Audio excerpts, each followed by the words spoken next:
regular notice requirement of the New Jersey Open Public Meetings Act has been complied with, and that adequate advance notice of this meeting was given at least 48 hours in advance. On June 20th and 21st, 2017, notice was mailed to the Courier Post and the Aldea. Notice was also posted on the bulletin board located by the reception desk at the central office and all school building bulletin boards within the district. When I call your name, please say present. Ms. Teresa Atwood. Present. Ms. Catherine Blackshear. Here. Mr. Jose Buito Bueno. Present. Ms. Dorothy Burley. Present. Ms. Taisha Manir. Present. Mr. Wasim Mohammed. Present. Mrs. Felicia Reyes Morton. Mrs. Martha Wilson. We have a quorum.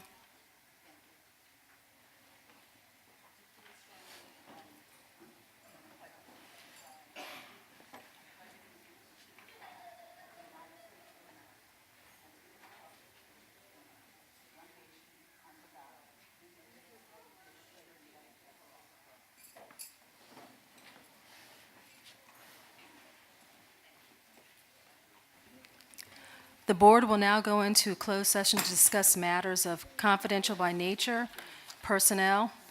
At this time, I call for a motion to go into closed session. A motion to go into closed session was made by Ms. Manir and second by Ms. Burley. We need to have a roll call again. Ms. Teresa Atwood? Am I supposed to say yes? Present. I'm sorry, we need to, I need a vote roll call, I'm sorry. Yes? Ms. Catherine Blackshear, What am I saying yes to? to go into closed session. We're having a roll call to record your vote to go into closed session. My apologies. Mr. Jose Brito Bueno, Yes.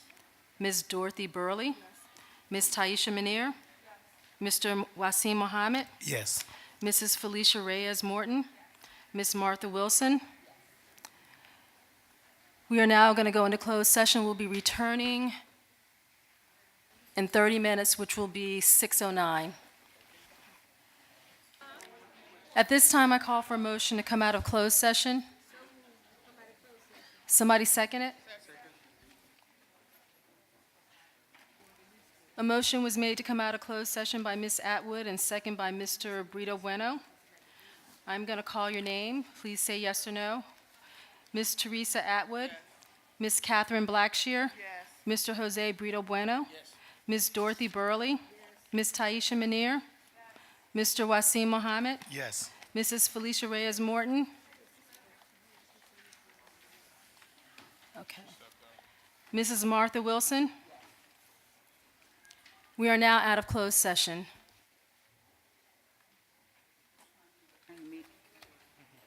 You got it. We're going to come down to the first couple rows and do the superintendent's presentation. Okay, good evening.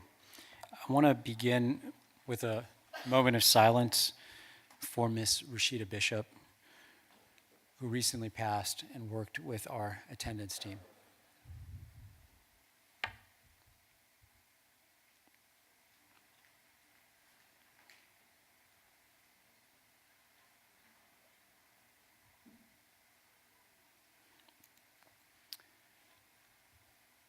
On behalf of the district, we certainly pass our deepest condolences to her family and all of those who knew her, were close to her, and cared deeply about her.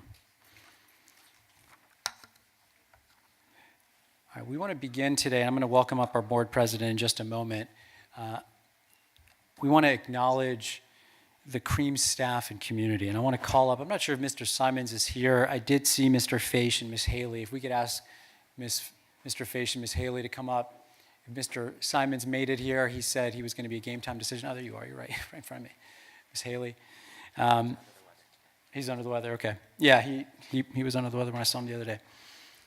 So beginning with these two individuals and Mr. Simons and really a whole host of other people, we want to recognize them for their tireless efforts over these past couple of weeks to help bring that community together during a very difficult transition. I want to, while they're standing up here, I'm sure the first thing they would do if they were behind this microphone is recognize so many others in their school community who stepped up. And so in particular, I want to give a shout out to Miss Sanacero, who I believe the children call Miss Santa, is that what they call her? For motivating the kids and staff to see the positive in this move and pushing them to lean in and make the most of, again, what we acknowledge is a very difficult situation. Miss Hackett, who's a kindergarten paraprofessional, who's been really connected with the families and has led a number of different conversations with parents to answer questions through the transition, especially with the transportation and bus safety concerns. I hear that she played a major role there. Ms. Farish, who's the reading interventionist and the teacher leader in the building, she helped develop some of the systems being used in the new building.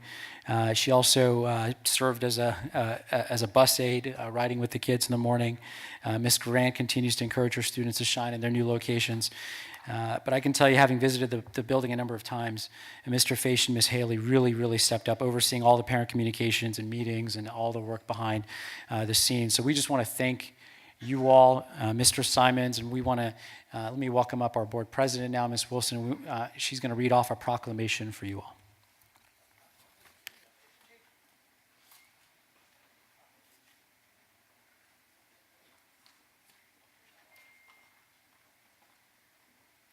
Good evening, everyone. Today we received a proclamation asking that we would recognize the staff who work inside of Cream School for how they took care of the children and making the move as painless as possible for the families. Whereas Roletta Cream Family School serves pre-kindergarten through 8th grade students in the Centerville community, and whereas Roletta T. Cream Family School experienced building damage as a result of an extended period of cold temperatures in January 2018, and whereas Roletta T. Cream Family School students and staff are now in temporary locations at the Early Childhood Development Center, the Henry Bonzel School Annex, and the Old Camden Community Center school buildings known as Cream North. And whereas Roletta T. Cream Family School staff have worked to set up engaging and print-rich classrooms in their new spaces quickly to limit the disruptions to students and to support and motivate students through the transition of their new sites. Now, therefore, on this 13th day of January in the year 2018, the Camden City School District recognizes and celebrates the leadership, flexibility, solutions orientation, and collaboration that the Cream staff has demonstrated in service of Cream students and families. Paymondra Hanaford, Superintendent, January 30th, 2018. All right, thank you all very much. Let's give them a round of applause. Appreciate it.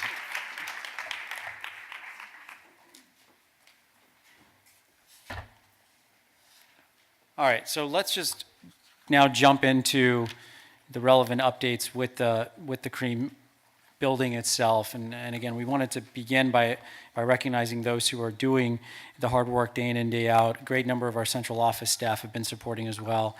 And we're making every effort to keep the students focused and to support them. And so that began by the initial decision itself, which was 3 years ago, we had a very similar incident. This is now the 5th time the building's been flooded due to some significant challenges with the way it was constructed, the way the building was designed. And so when this happened 3 years ago, the students were spread across multiple schools. And what we heard from staff, from students, from family members was that ideally we keep everyone together. And so that initial decision to try and find a building that could house as many students as possible led us to the picture you see here, which is the old Camden Community Charter School building on Linden Street. And so K-8 currently fits entirely in this building. The building is not licensed to serve pre-K students, so the pre-K students, which is a smaller number of students, are at ECDC in the Bonzel Annex.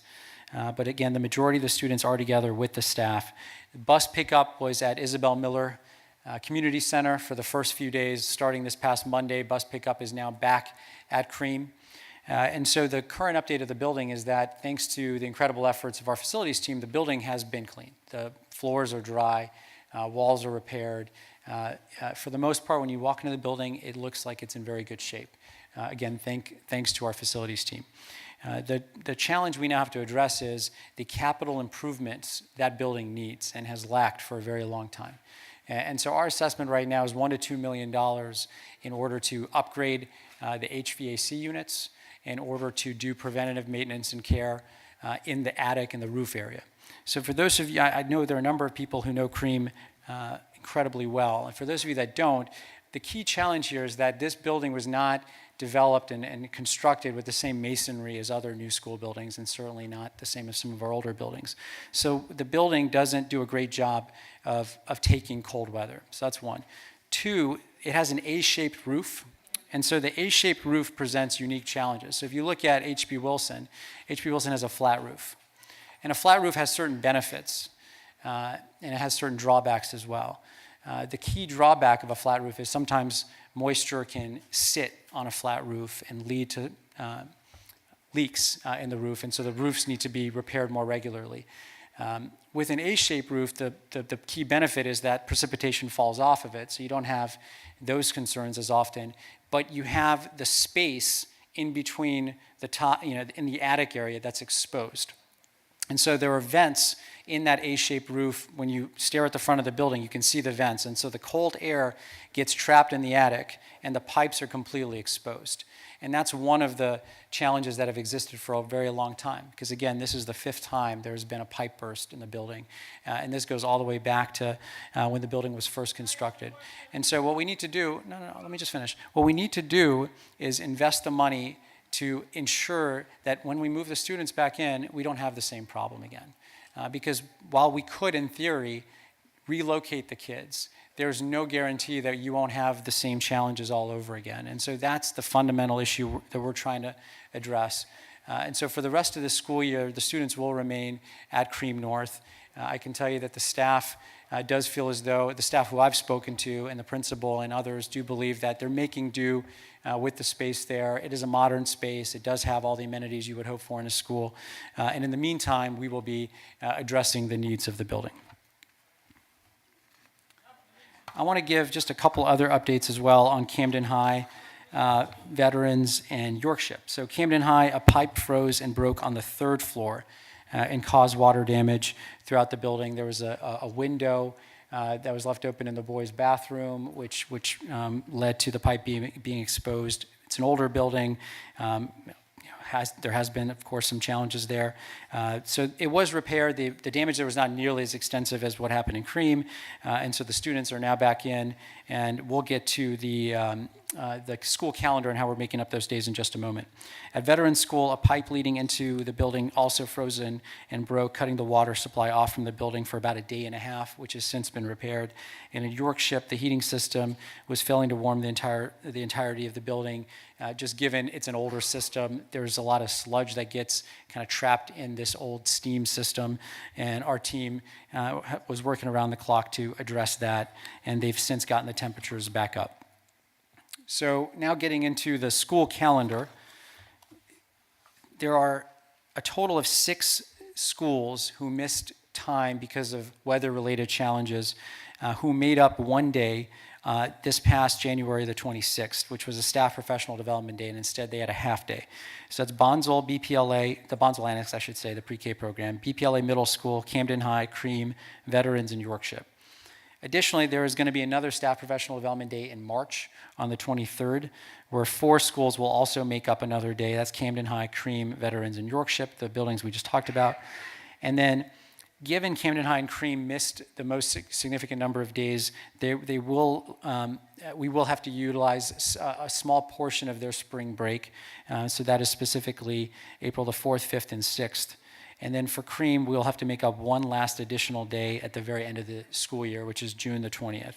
So our effort there was to not tack all these days onto the end of the year, where they can often be lost instructional days. It's hot outside.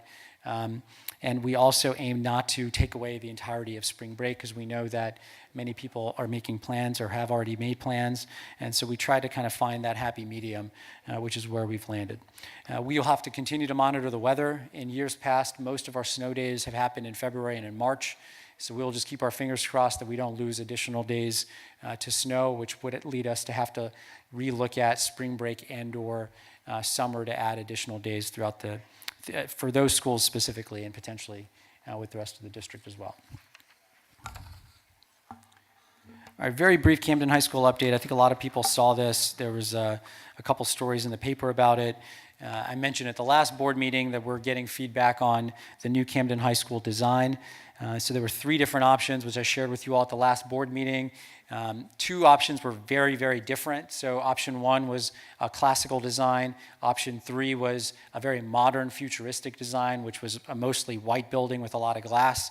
And option 2 was kind of a marriage of the 2, classical and modern. And option 1 overwhelmingly won that poll. So roughly kind of 250 people participated in the survey. This is option 1.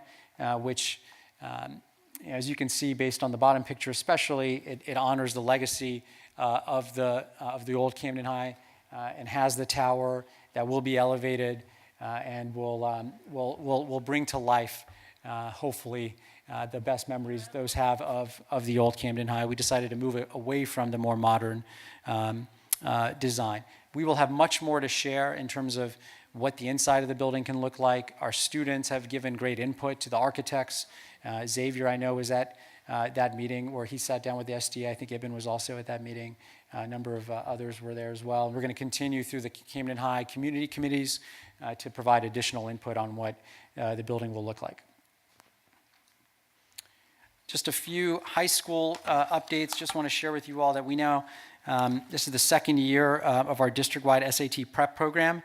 And so every school has at least 25 students participating in the program, and students have the option to participate or not. The SAT prep program will go up to 1 week before the SAT for all 11th graders, and the SATs will be during the school day. So this is pretty different from a lot of other school districts where the students are asked to take their SAT on their own. We provide that free for our students, and the prep also being free.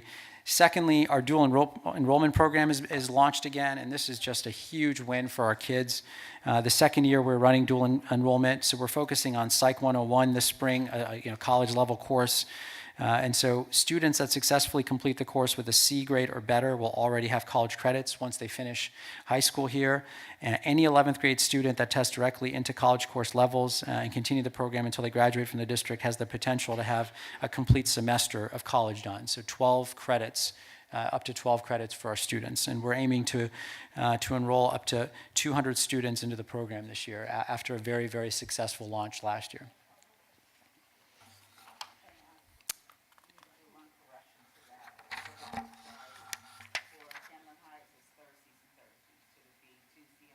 It should be Tuesdays and Thursdays. Yes, thank you.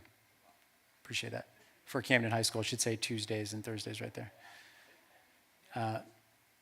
All right, really quick, on budget, I just want to give you all a heads up. At the next board meeting, we're going to share with you all a budget update, which puts us a month ahead of where we have been in years past.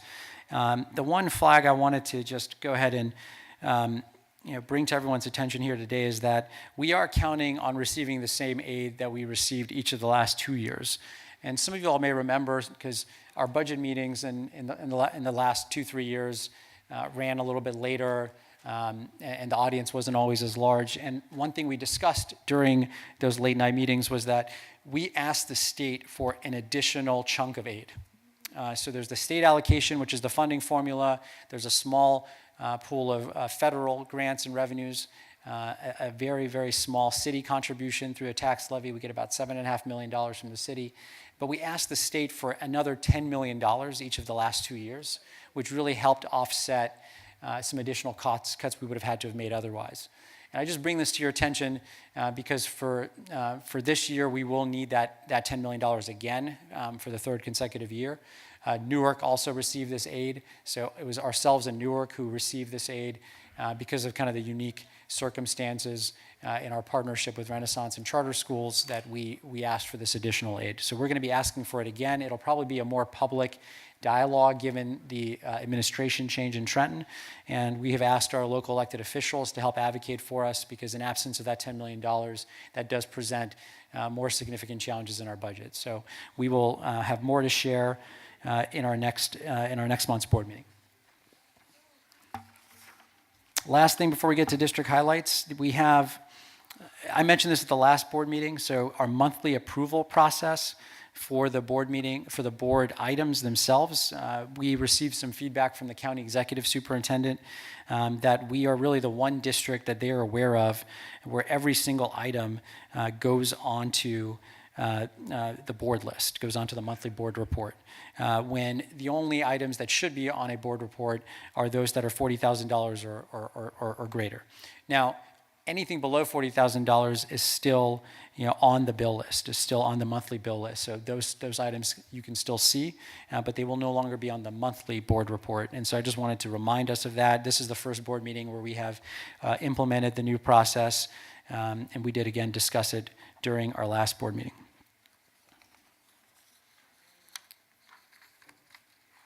All right. Just a few closing district highlights, and then we'll go up on stage and open it up to share a few comments and open it up to public commentary. We want to congratulate the Camden High track team. So the boys 4x200, I'm not sure if most people are aware of this, they ran the second fastest time in the country earlier this month. Pretty incredible. So this is at the Freedom Games at the Ocean Breeze Complex in Staten Island, New York, where they ran a time of 1 minute and 30 seconds. So if you know the 4x2, that is really, really moving. So here's some more pictures from Cream, and this is a partnership we have with Subaru. So Subaru stopped by Cream in their new facility and donated some new school supplies for our teachers' classrooms. We have, as part of our insurance claims, called out the resources that were lost by teachers, so we will be getting those additional resources. In the meantime, Subaru has donated some additional supplies, and these are some pictures from the Subaru team, which, as you know, is located, or their new headquarters, I should say, is located very close to where the Cream temporary location is. I want to give a shout out to Wilson, both boys and girls basketball teams, and a specific shout out to Nitasia Braxton and Nick Cargman from Woodrow Wilson. They were MVPs of the MLK Showcase at Paulsboro. Nick is also, you may know, the quarterback of the football team. And Camden High, I think some of you all were at this game. They beat nationally renowned Westtown High School on a buzzer beater by Corey Greer against the #1 player in America, Cameron Reddish. It was an unbelievable game. Let's give them a shout out.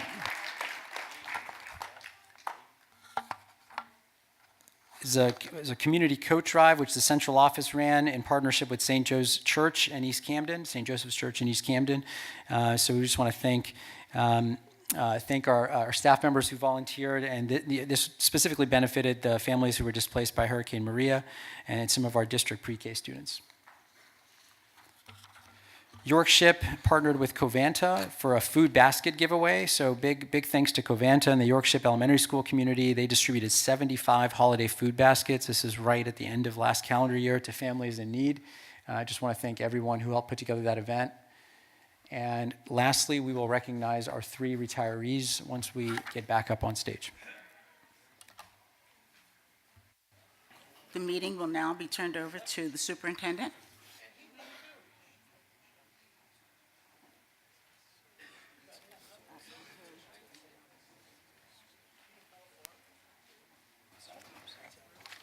Correction, the meeting will now be turned over to the business administrator. I'm sorry, before that, I'm just going to read out the retirees.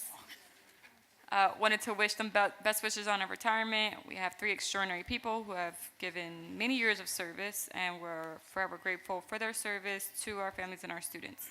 Ms. Valerie Blakely, 24 years, Noemi Saed, 30 years, and Nanuet Sunkit, 31 years. Again, thank you so much for your service.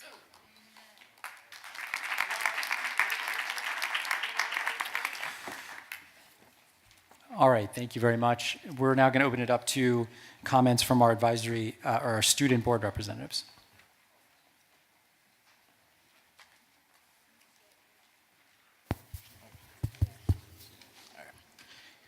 Good evening, everyone. My name is Xavier Diaz, and I'm the board representative at Camden High School, at Hatch Middle School building currently. So some areas of strength for our school is our senior seminar class is taking the initiative to help students whose parents haven't done their part in the FAFSA yet, to help them complete their part. So we'll have them come in after school, so like that they can our senior seminar teacher and our college and career counselor can help them fill out any part and help them with any questions they have on it. Also, our college and career counselor, Mr. Miller, along with our Principal Jones, are taking the seniors to the Camden County Community College to participate in the AccuPlacer, so like that they have a backup plan if just in case they don't get into the college they prefer. Another thing about our senior seminar class is we just got a printer in our classrooms, which makes it easier. It helps us with access to scholarship, like hard copies of scholarships and things like that, or to print out some papers so that they could get edited and revised, because some teachers don't like them electronically. It just makes it easier so that students don't have to keep going in and out of the room to guidance. So like that we could print some stuff. We're in partnership with people who help us with career readiness. We have two interns, Ms. Joy and Ms. Ashley, and they're the ones who provided the printer for us, and for that I'm grateful. Some growth areas which was touched upon in the beginning presentation was the water break. I was just asking like if we could have the around the clock school maintenance like that, we make sure nothing like that ever happens again, because that was a week off of school and I don't like my days being taken off, so yeah. And some other stuff that happened was we just talked about some things pertaining to IPLE, which is a competition that we won state championships for last year. And I'm happy to say that we're working with the superintendent and his team to help get it back and also try to incorporate it with the AP government class that we got it switched for. And that's about it for us.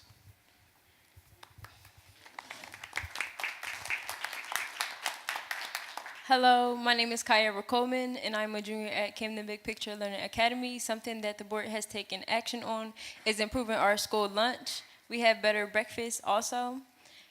Something that does need improvement is our heating system. Some days our school is really cold, and sometimes only certain classrooms have heat. So some classrooms are really cold, and that's it for our school.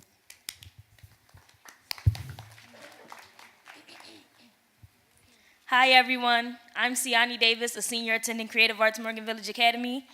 And one thing that I would like to highlight is our seniors starting their third REACH class, where we are able to gain credits from colleges and they are able to be transferred into any school of our choice. And something we are working on is replacing the ceiling tiles in certain classrooms because it stops the heat from being generated into our classes. That is all from Creative Arts. Hello, my name is Ibn Coleman. I'm the lead representative for Biomedical Arts. There was an issue with the heating, but it was resolved. I would like to highlight my senior seminar class. There's a lot of acceptances coming in. We worked on our financial aid. Now we're reading a book about lifestyle choices and just how to act in college, I guess, and how to maintain yourself in the real world. That is all. Somebody would like to introduce herself. My name is Maya Cohn. I'm an alternate at Biomedical Arts High School for the student board rep.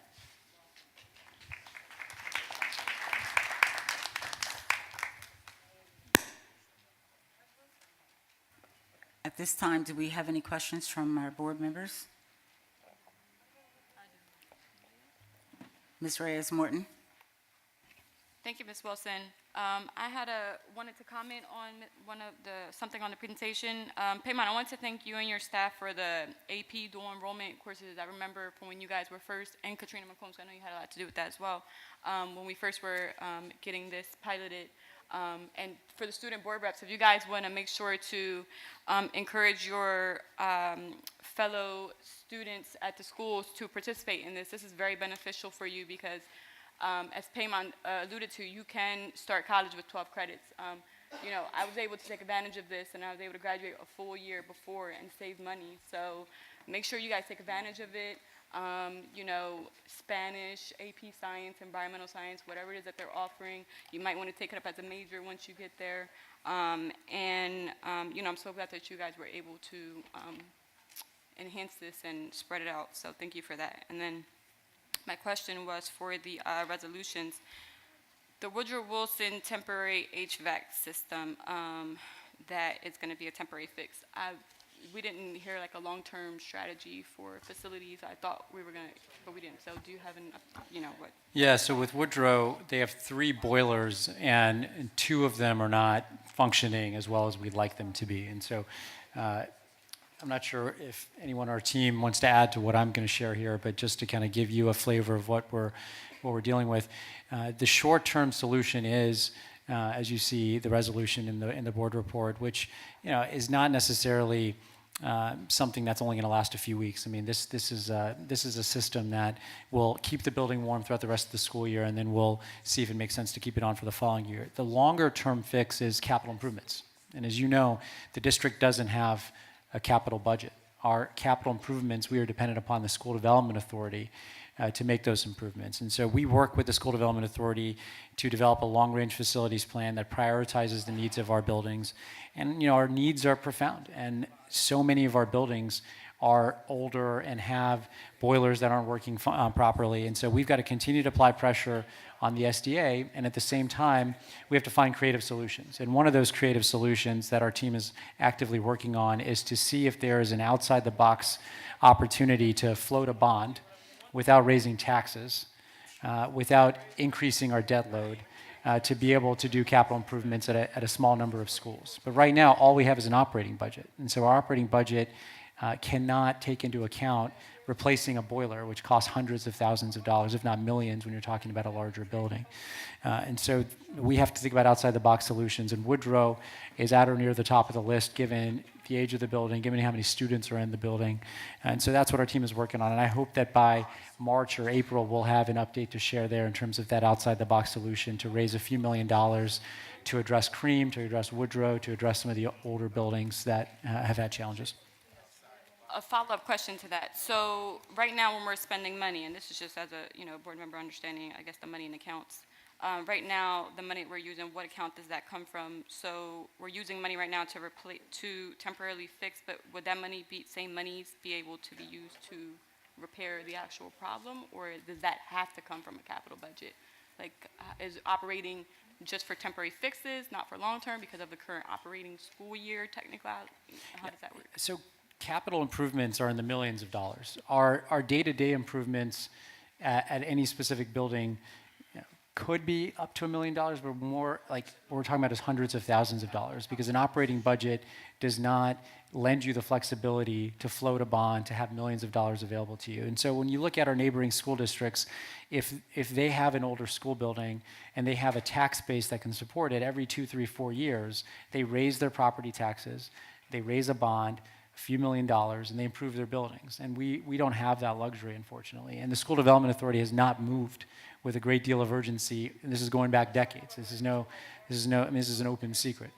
And so we've got to figure out some outside-the-box solution, because our students deserve world-class, 21st century modern learning environments. And so we cannot put millions of dollars out of an operating budget where 90% of our operating budget, maybe this is the most important thing to call out, 90% of our operating budget pays staff salaries. So the remaining 10% doesn't make up for the millions of dollars we need to replace boilers. Now, this outside-the-box idea, I just want to say again, this would allow us to replace all of the older boilers in the district. And so we may be able to find something that hasn't been done in Camden and really throughout the state. I think Newark is the only other district that's looked into this. And so we'll have more to share in the next couple of months.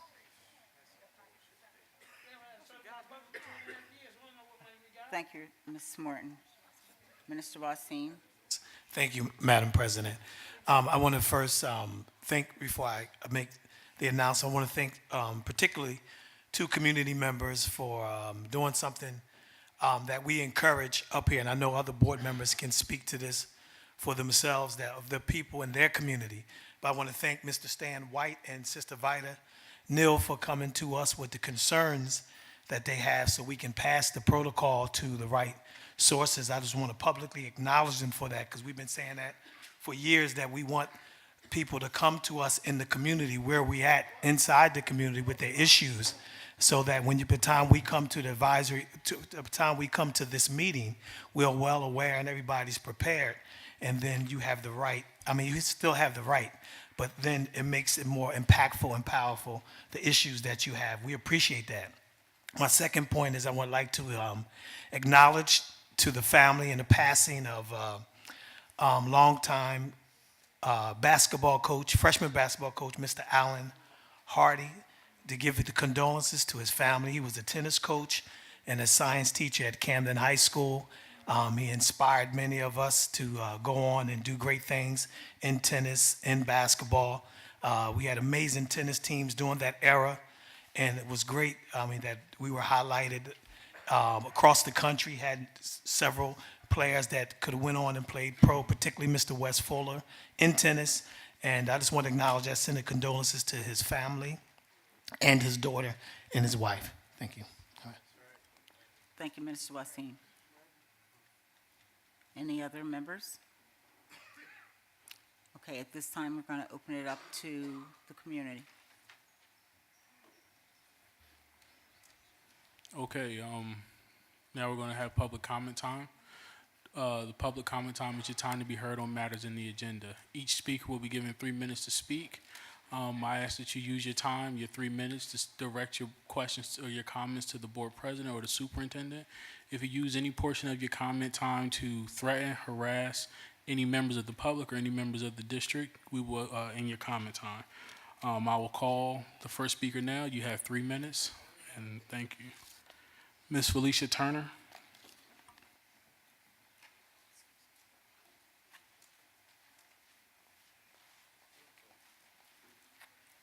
Good afternoon. Good evening, sorry. Good evening, everybody. First, again, my name is Felicia Turner. I am a teacher at Cream School. I teach preschool.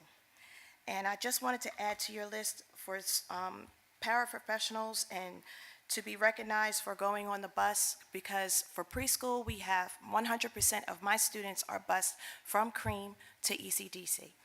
They are between the ages of 3 and 5. And parents were very concerned and worried about them taking a bus every single day. But when they heard that Miss Janet Ingram White, Miss Neva Diaz, Miss Martha Gadden, and Miss Migdalia Rosado was on the bus, they were very at ease and comfortable because they knew that they were placing their children in the hands of people that they trusted. So if it would please, I would like for you to also add them to the list. Thank you, Ms. Turner. Thank you. I also would like to address also what some of the high school students were speaking about the heating issue. We have a couple of schools that have this heating problem. And unless you are a teacher and you have kids that are walking 1.6 miles to 1.8 miles to school every single day, including preschool, because our parents don't always have transportation, and then they're coming into a cold building, it breaks your heart. It hurts. You're sitting there, you're rubbing their hands, you're blowing your breath on their hands. They're sitting in classrooms in coats, and yet we're still supposed to teach. Somewhere the humanity and the love has to come into place where we have to say that it's more important for them to be in a warm environment, a safe environment. We are some stewards of these children. 100%, all day long, we are stewards of these children. These parents are trusting us to take care of them and to make sure that they are safe. Them coming from a cold place and then coming and staying in a cold place and then waiting to be dismissed to go back home, maybe to another cold place. Again, as I said from before, it's very heart-wrenching and it's gut-wrenching. And I'm just asking, there must be a way to find some type of money to address the heating issue, because it's not just Cream. And I'm also confused about why are the buildings having problems because it's cold. I was born here. We never had all these issues with the buildings. I know they're old. I understand that. But I also understand that when also at Sumner, when we had when we had our head custodians there, we never came in cold. We were always warm. So I'm just concerned, and I am also speaking on behalf of the students about this issue about being cold, because coming in, how are you expecting a child to learn in cold weather in a cold situation? And also leaning to that, we also have the food situation over at Cream. They're getting cold food every day, sandwiches every day. When are we going to be able to get some type of license for them to have warm food within that building? Thank you, Ms. Turner. Your 3 minutes are up. Okay. So also one more thing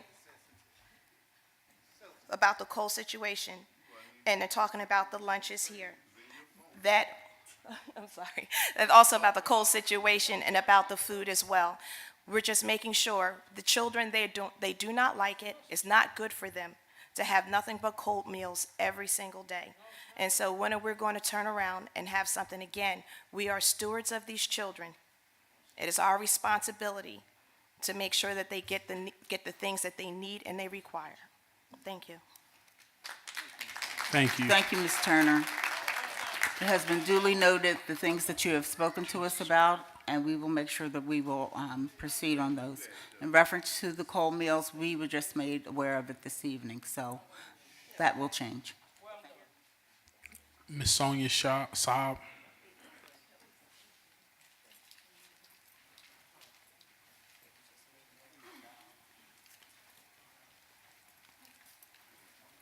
Hi, my name is Sonia Saab. I'm a teacher at Cream. The mood was difficult for all of us, and we're still making adjustments, and we're doing the best that we can when we teach our children. But one of the things that I did the first 2 days there was let the children know that there are things that they can do for themselves, the way that they think, to try to get themselves ready to be pushed harder than they've ever been pushed before, because they still have to take the PROC exams. They still have to take the interims exams.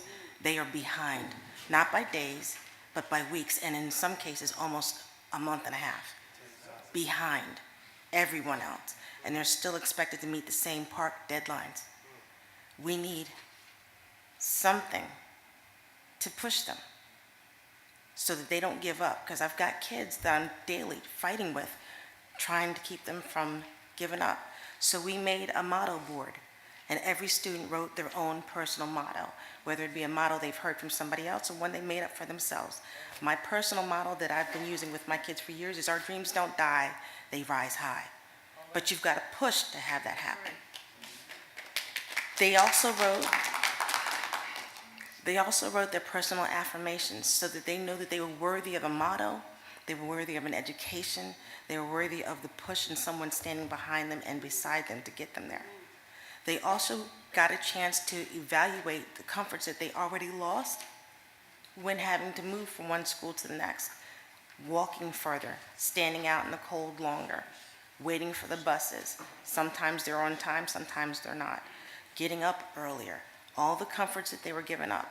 And then I asked them, what other comforts would you give up if for some reason, somehow, they were told they couldn't continue this year and they had to wait till next year to take the year over? And they dug deep. Some of the answers I got were, I didn't think I had any comforts to give up, but now that I realize how little I have to give up compared to having potentially lost a year. And they're willing to fight for their own education. And we as teachers are standing here willing to fight to help get them their education.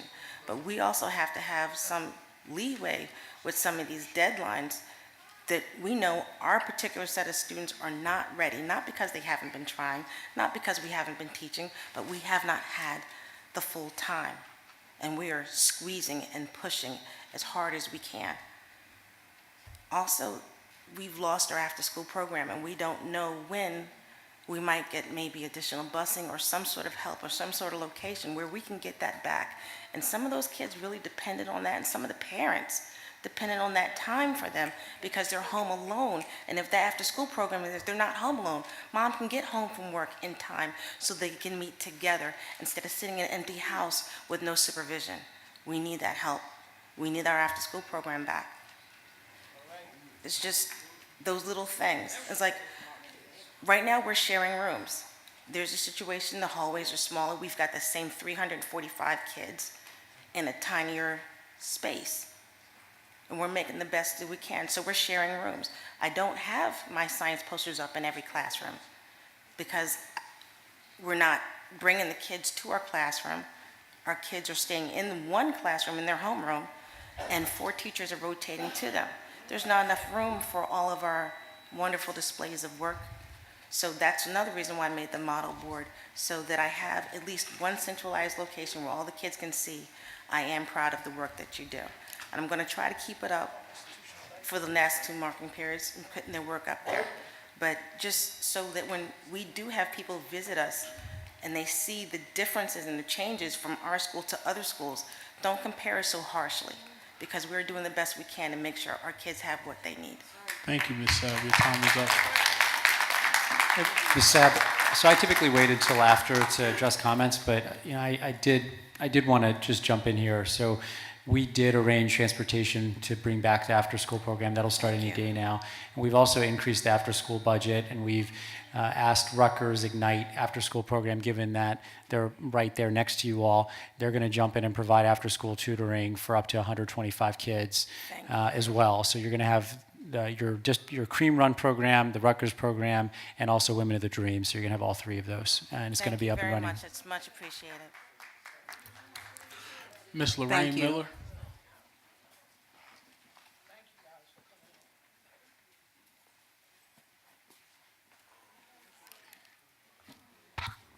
Good evening. I'm here again to be an advocate for the kids. After hearing those 2 wonderful teachers expressing what's really going on, once again, your homework is there. You've got to do something for the sake of the children. It breaks my heart. I can't understand why the schools are in such severe shape. I'm hearing all these different heating things, and once again, those children can't learn when you're being so cold. That happened in my district, and after the 3rd day, I told the principal, if you don't do something, I will. And I called the Board of Health. And that afternoon, Honeywell was out, and they fixed the heat, and we never had the issue again. Something is wrong with your contractors, or you have an inexperienced custodians. I'm not saying anything. I know what I've seen custodians in the school. They work very hard. But when it's all involving heating, you need some experts in to investigate. I know the school I was at, they let things go for money, and they're going bankrupt. Don't let it happen. Don't just sell out on the public school system. These kids deserve the best you have to offer. Get with your politicians. Tell them. Do not hide behind anyone for the sake of their greedy hands on the money. However, for the sake of Mrs. Cream and her school, I beg you to make sure these children return to that school and keep it as a public school. The community cannot take all the closures. You've got to be fair, you got to be upfront. And most of all, you got to protect these children. Thank you. Thank you, Ms. Miller. Ms. Jackie Shen.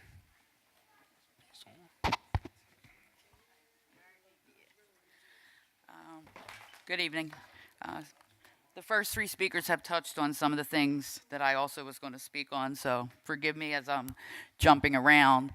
But I do have one question to put forth. Are the buildings insured? We're talking about how much money it's going to cost, but is there insurance money that can help supplement these costs to address the needs of our buildings? And with the history of Cream with frozen pipes and some other schools, I still don't understand why the heat was directed to be lowered to 55 over winter break, when for 2 weeks it was forecasted to be record low temperatures, and that room units were directed to be turned off completely. As for Cream South, as you want to put it, we were told the building was not structurally sound, possibly the foundation, so that's why we couldn't use it. Now it's being used as a bus stop. We were told cafeteria, they can't get hot food out. They're not getting hot food at Cream North. So going forward, what is the plan for Cream? Will it reopen in September? If not, what happens to the staff and the students? I mean, we cannot continue in this charter modular building that we've been placed in.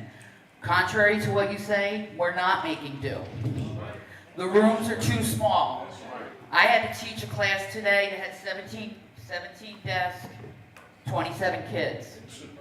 There's no space in the cafeteria for anyone to move, and there's no physical education or physical activity of any kind for the kids. We're being told we can use the gym at some point if my current schedule matches the time available for mastery. My schedule won't match it because of block scheduling of literacy and math. So I'm asking, can our block scheduling be changed so that we have physical education? There's no law mandating block scheduling. There is a law mandating physical education. Okay? You've addressed the after-school programs. What about the after-school physical programs? The clubs, soccer, tennis, track, will they take place? And as for our staff and students, what about testing? We still don't have laptops and computers for our kids. Yesterday was the first day that the entire building had internet.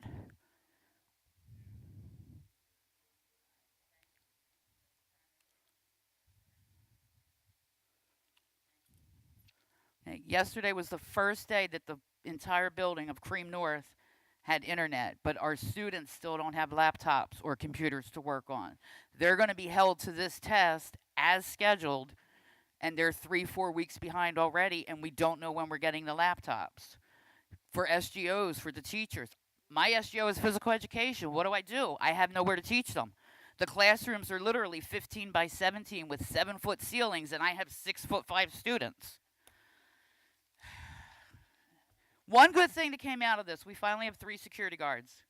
We begged since September to have more security. We had 1 at the old building with 3 floors, and now we have 3 guards with 2 floors. Our principal's doing everything he can. Our teachers and support staff are doing everything they can. We're not receiving a lot of support from Central. Subaru gave us crayons and Post-its, which is more than others have given us. We're basically on life support, and then rather than getting help and treatment, you're standing over us waiting to pull the plug. I hope I'm wrong. Time will tell. Thank you for your comments. Thank you. Ms. Vida Neal?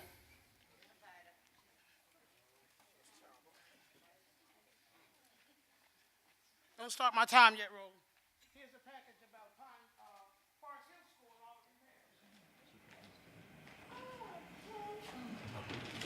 Good evening, everybody. First of all, I reached out to Board President Martha Wilson and Brother Minister Wasim. I would also like to apologize to Ms. Burley, who I have known since I was a kid. And maybe I should have reached out to Ms. Burley about some of the things that's going on. Now, I'm going to take you back to January the 2nd, which was the day our children were to come back from school, which was my birthday, mind you. And I'm sitting there, and my phone is going off the hook. Facebook, we got a flood here, a tsunami here, a pipe busted here. But all of this has been done by design. See, because you knew in June, when you laid off all the staffing, that this would happen. You knew it. Now, when I called you and I asked you, do you have any unbundsman? You're the superintendent of school. You said, unbuns? Yes, let me tell you what an unbundsman is. Somebody who possesses a Black Seal license that's qualified to keep our boilers running. And when you laid off all of those maintenance guys that have been here for 20 and 30 years, giving our kids heat in the school district, you laid off the heat system, brother. You knew what you was doing because Dr. Benson told you back in June. You just didn't want to listen, Mr. Rahana. But see, let me tell you something. Games are being played here. And this is why I called some of the parents from Green School to come here tonight. Because see, first of all, you're saying that we need to see what the air quality test came back. We need to know who has inspected both buildings of that school. The new Cream North or South or whatever you call it, and the old Cream. We need to know who inspected it, who's okayed for our children to go in there. Because first of all, the school is dirty. I've been getting phone calls. You put them in a dirty school. You didn't even have enough to take maintenance staff in there to clean it for our kids. A dirty school. The kids have been getting soy butter and jelly sandwiches every day for lunch. And for breakfast, something like a cheese stick or something stupid like that. Cold breakfasts and cold lunch every day. Going into a cold building, and like the lady said, going home to some cold houses. So there's some cold-blooded people sitting up here. Okay? Because we've been coming here to this mic telling you about how Mr. Rahana says one thing and does another. Now, with the school at Cream, you're telling us you want to tell these people about a long-range facility report and the roof. Don't forget, don't get bamboozled. The pipe busted, not the roof, or all the crap he was talking about.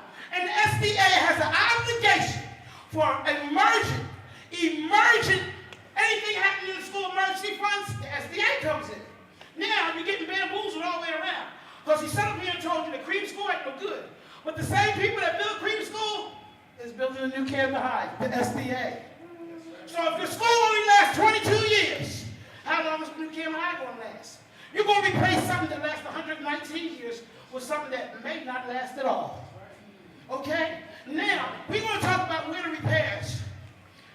In 2016, the Supreme Court of the state of New Jersey ordered every last one of you school districts that were avid, which Camden is an avid school district, to upgrade its long-term facility report. You were ordered by the Supreme Court to do it. So don't come telling us nothing about where our money is. We haven't had a certified budget in 2.5 years. So where is our money? Now you're bamboozling us telling us 4 years to put up a new Camden High, but we see a charter school go up in 9 months. With our money in our budget. And our kids don't want to go there. And let me just add something else to this. You know, our kids in the pre-K, he has them all kidnapped in charter schools. Our public school pre-Ks are in charter schools. So now, you're thinking if your kid is in pre-K, they're automatically going to be enrolled. No, they're not. Come on. You have to sign up now. Or either there'll be a new member of KIP, or Uncommon, Ms. Ryder. or Mastery. Ms. Ryder. Kidnapping our babies. Okay? And another thing I want to talk to you about is all the pictures, you board members, don't say nothing about you ain't see what the school look like. You see what's going on inside of Cream School? It needs to be clean. Because Mr. Mahanifa told me on Monday, he gonna feed the kids breakfast and cream and bus them to the new school. So if the air quality is good enough for them to eat breakfast, it's good enough for them to go to school. So we already know you collected the keys. You already collected the keys from the principal. I'm telling y'all right now, Cream is about to be kid number 3. Thank you,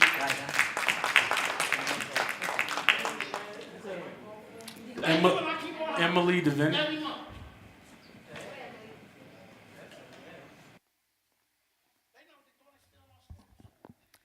Hi, everyone. I just have a few questions tonight. So my first is that has there been a request for an emergent project made to the school's development authority regarding the roof and the HVAC system at Cream? And if not, why not? I understand there was a lot of talk about capital projects, and so, Ms. Reyes-Morton, there are actually 2 things that the SDA will address. Those are the capital facilities projects. That's a long-range planning, and I have not seen a long-range facilities plan available for the Camden City School District, so if it exists, I urge that to be made available online. But there are also emergent projects, so those are things that in recent years under Christie's administration, the SDA kind of refused to fund, and that's a separate issue, but school districts should make those requests, and they should be made public so that at least we know that you're doing something about it. Okay, so make that request. I understand that the building Cream North, it's 444 North 9th Street, is owned by Education Capital Solutions LLC. So that's a private company, and it's incorporated in Kansas City, Missouri. And so I'm curious, so did the Camden City School District come up with funds to purchase that building? Are you paying rent as our students are housed there?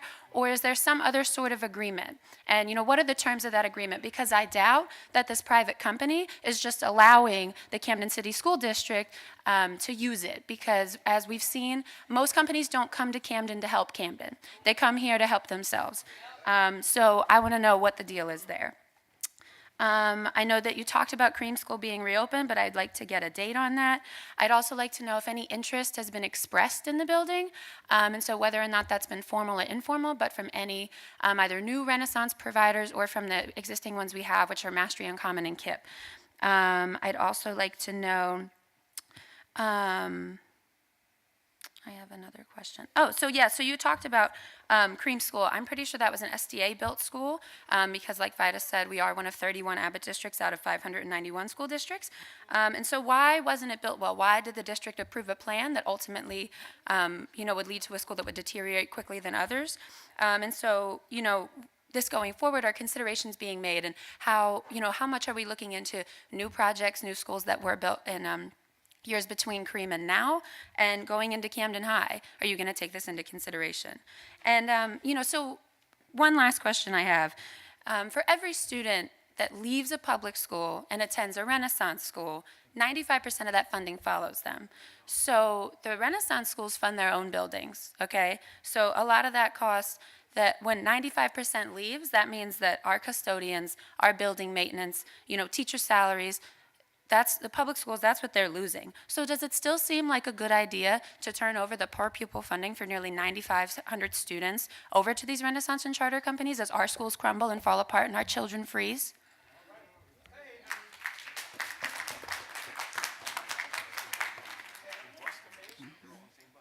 Thank you, Emily. Dava Salas.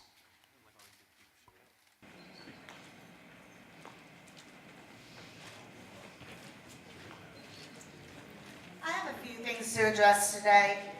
First of all, the first issue is the cleanliness of the bathrooms.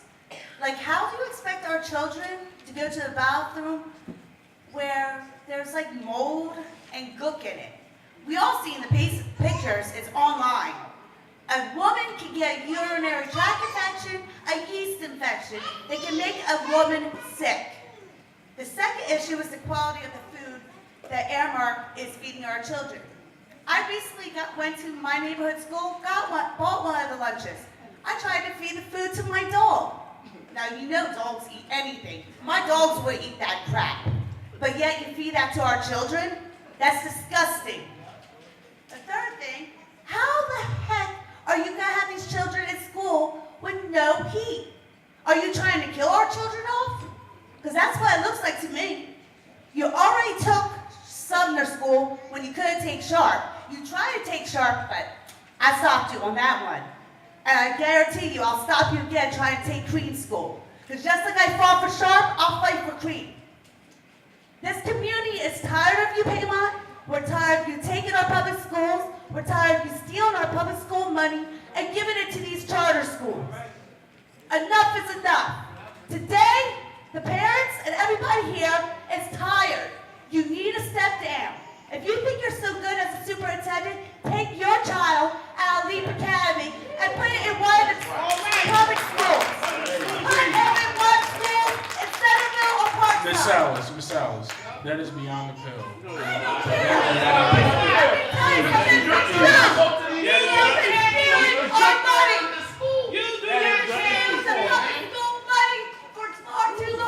You need to resign. You are one horrible superintendent. True. Thank you, Ms. Salas. Thank you for your comments, Ms. Salas. Evan Harris.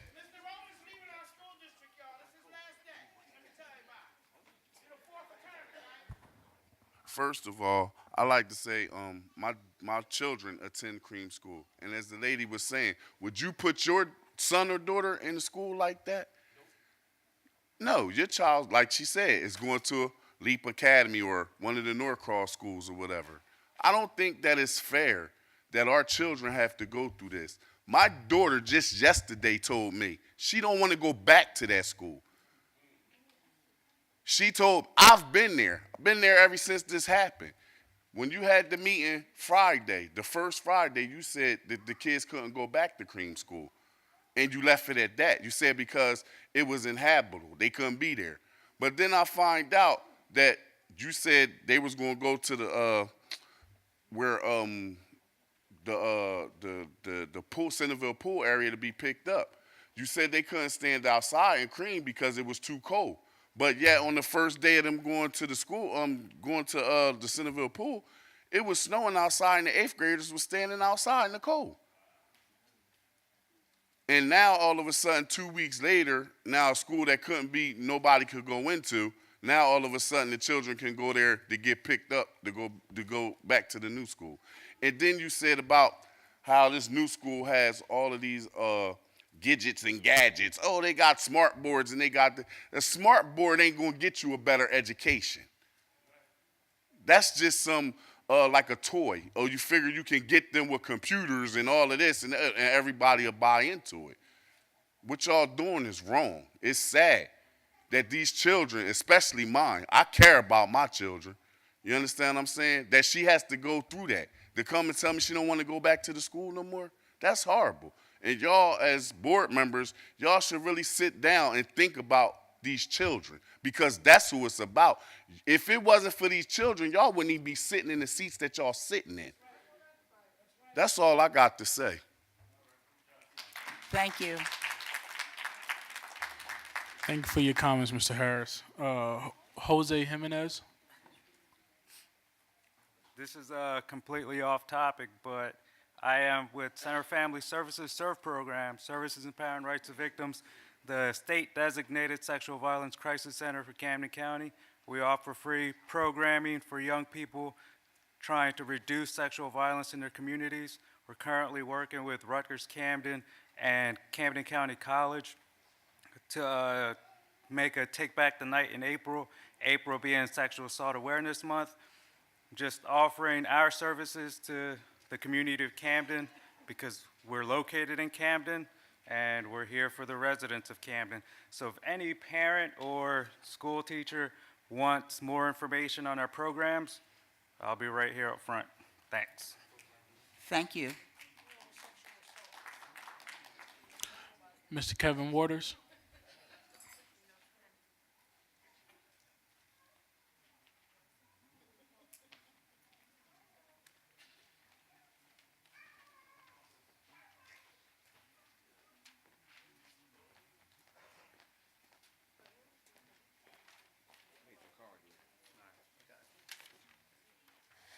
Good evening, everyone. There's not a lot I can say, really. It's really a lot that has already been said. And, you know, it's obvious that you all are clear as to what's going on. And I think I just have to, it's good to hear the parents who really understand what's happening. And you all as advisory board members, superintendent, you know better. You know better, but you choose not to do better. And that's really a shame. It really is a shame that you all sit up there, you know, acting as if what you're offering in the way of charter schools is something different and better, and it's not.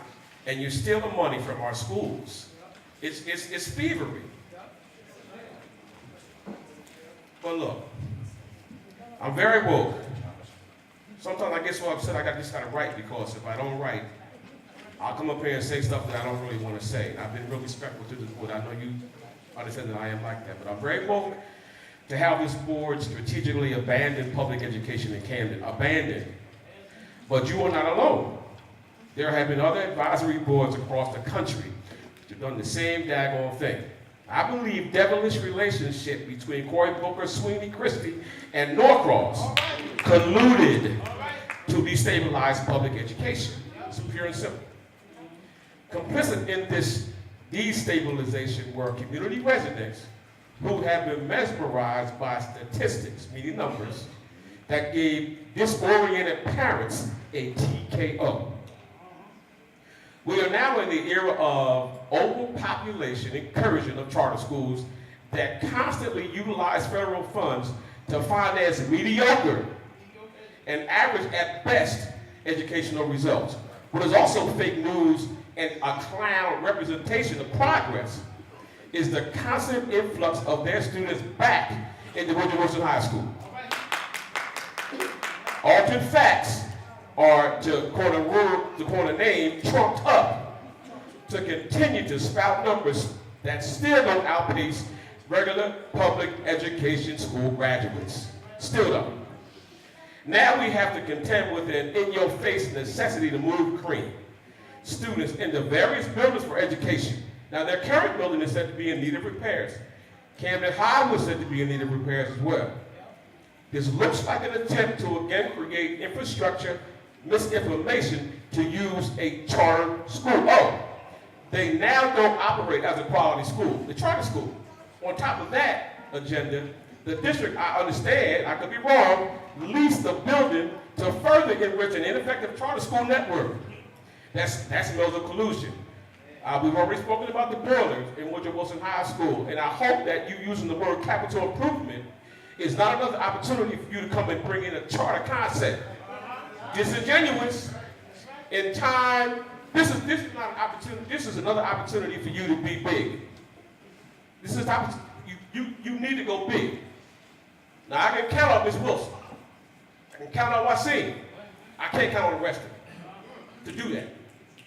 And I'm sorry to say that. But this is, again, another opportunity for black and brown people to be disenfranchised on an educational level. And the charter schools are not even in the top 10% of schools in New Jersey. All right? I'm not even talking about the elite public school. I'm talking about the regular public. They're not even in the top percent. They're not doing anything more to graduate and prepare students to graduate than our regular public school. You know it, and I know it. Thank you, Mr. Waters. Your Right? time is up. Because you're sitting here, Ms. Munir, as a graduate of Woodrow Wilson High School. You're sitting right here. You know what we did for you. You were able to go Mr. on Waters, with your life. Thank you for your comment. Your time is up. I know, and I'm just trying. But I've never done it. I go to That was a good one. You know? We won't tolerate profanity being brought forward within this here. We have children, not you, Mr. Waters. I'm speaking to the young lady who just spoke out.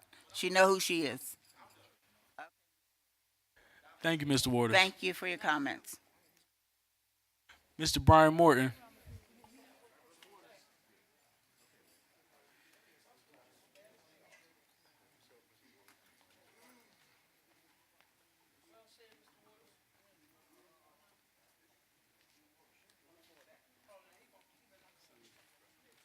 Some cookies. Good evening. Hello? Good evening. My name is Brian Morton, and I'm here tonight in support of parents and their expectation of an excellent education, and most importantly, parents' expectation of options to support that needed end. I'm also here tonight on behalf of this board and the superintendent, reminding you that change is not easy, nor is it comfortable. However, it is necessary. You as board members are charged with the seemingly impossible task of managing this district to ensure that our students succeed. It will require unpopular choices and an ever-shrinking pool of options. However, you must continue to do what is best for students. And that in and of itself can be a big challenge, especially when the competing voice of special interest looks to derail you from that ultimate goal. Students today are performing better than in years past. Consistent growth is being demonstrated, yet now we must see that translated into proficiency. And that's the long game. So please remain steadfast in questioning what's possible and in challenging the current status quo. For it is only through such arduous efforts that our great city will once again grow. In closing, we have come a long way over these past few years. However, there is still a long road ahead, and if we are truly wish to ensure that all of our children are being supported towards success, We must continue to challenge ourselves and our ways of thinking. Thank you once again, and good evening. Thank you, Mr. Morton. So I have two Keith Bensons. I can't tell which one we got first.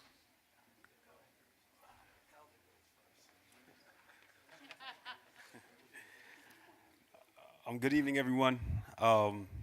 So first thing is that I am aware that this is your last meeting, brother Thank Rowe. you.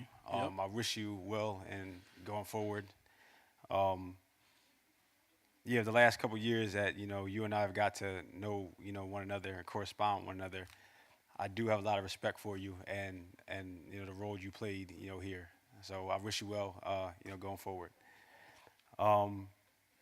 So in reference to the reason why I'm here, as a parent of a daughter who's went through our Camden Public School system since preschool and the union president, I can't impress upon my neighbors who are on the board how enormously frustrating it is to work in a district that's headed by the superintendent, Mr. Rahanafard. To actually have to come up with ways to try and make our schools be better with a superintendent who wants to see the district demolished is almost impossible to bear. Seriously, like it sort of takes over my thoughts even while I'm at home. I go to sleep thinking about these things. I wake up thinking about these things. We should not have to battle a superintendent that actually wants to see our schools close. That shouldn't happen. Like, I should be the easiest person to get along with as a union president because I simply want what's best for our schools. That's all. But the superintendent doesn't. So then what do? We have to fight. We have to battle. We have to fight. We have to battle. The issue that's going on with Cream, my one question is, what did the superintendent do? He says it happened 5 times. What did he do to prevent it? What did he do? If I knew something happened 4 times, I'm not going to let it happen a 5th. So in reference to the $1 to $2 million figure we keep hearing about, I talked to a former custodian who worked at Cream. And he said the problem will easily be solved with what's called heated tape. He said if you heated the piping system, that would cost about $60,000. Simple. Now, one thing where I slept last year was the superintendent would always come here and say one of the reasons why we're closing summer is low enrollment, and he was lying. And I kept saying over and over again, he's lying about the low enrollment. I think as the months are going on, people are starting to understand how the superintendent lies. And his reputation is sinking, as it should, because liars don't deserve to have a good reputation. When that Monday when we started when kids from Cream were getting picked up at the community center, the person who was responsible, him, didn't show his face. Was he there? No, he wasn't. But he told us he was going to be there. I saw parents and teachers working together trying to corral these babies on the bus in the snow. And the person responsible completely ducked responsibility and was nowhere to be found. I wrote this thing right here. Camden's parents and educators, we deserve better than this superintendent. I mean that from the bottom of my heart. There's nothing written down right here that I will not stand by or sit and explain to you if possible. And my phone number is right here.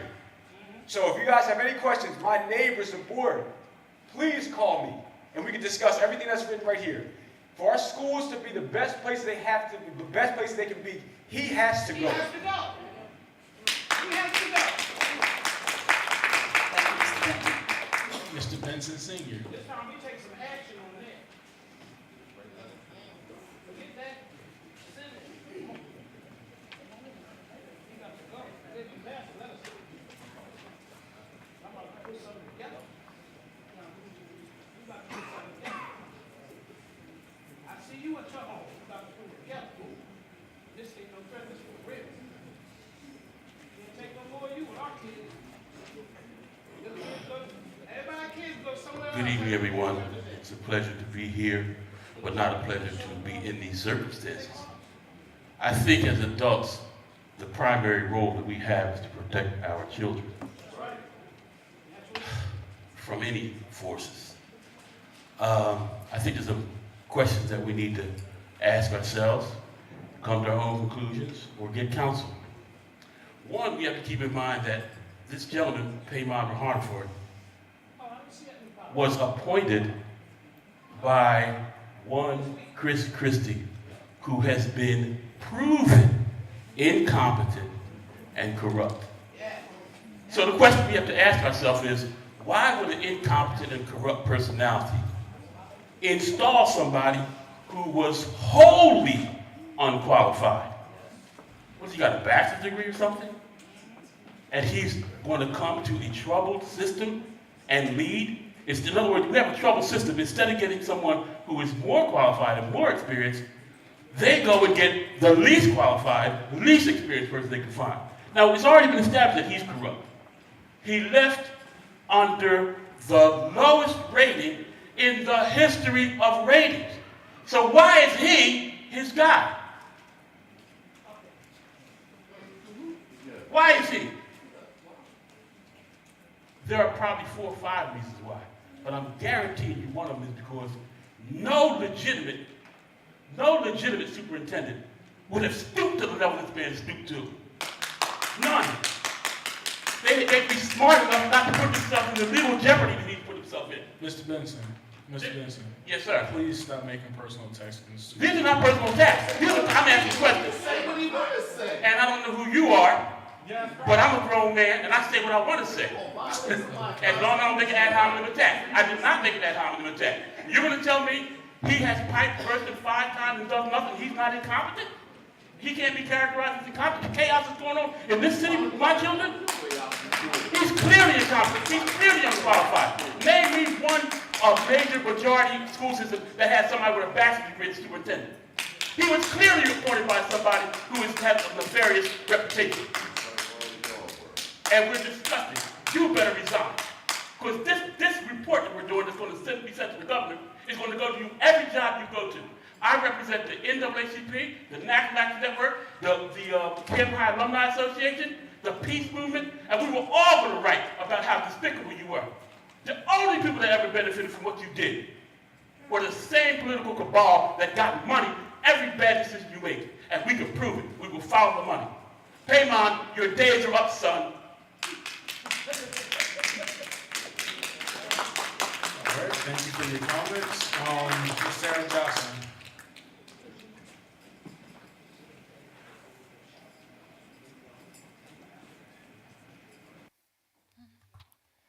Good evening. I had a couple of questions. I just wanted to confirm some information. I believe at the previous board meeting you mentioned that you would be speaking and giving Camden City's annual report to the State Board of Education. And that would be next week, correct? Next week on Wednesday. So in Trenton. So I understand also from a previous report that we're going to have our CUSAC audit coming up. I'm not sure if it's March, but it should be coming up shortly. And I wanted to understand what the dates were, that if they have been scheduled. And then after the CUSAC audit has been completed, how quickly will the public be told the results of the CUSAC audit? Given that we have a fairly significant number of new state board members, we have 7 new members out of the 13. I haven't seen any of the new State Board of Education members come to Camden yet. Perhaps they've been coming and visiting. I'm hoping that is the case, but I certainly encourage you, when you are in Trenton next week, to personally invite them to come and see this district. The other item that I really wish to bring to the attention of this group is the importance that we have in nurturing each of our children. I want to thank you for keeping the children together. Losing your school is a case of a trauma, and to be able to stay with your teacher is a very important thing. So I want to thank the parents that were involved in that and making that happen. But I've heard tonight a large number of issues that are still ongoing, that are trauma issues. I mean, being in cold schools, not having sufficient resources available to prepare them for tests. We all know that kids these days are very stressed about tests, and they know they're behind. I've heard the teacher mention trying to help them deal with the issue of not giving up. We want our children to be successful.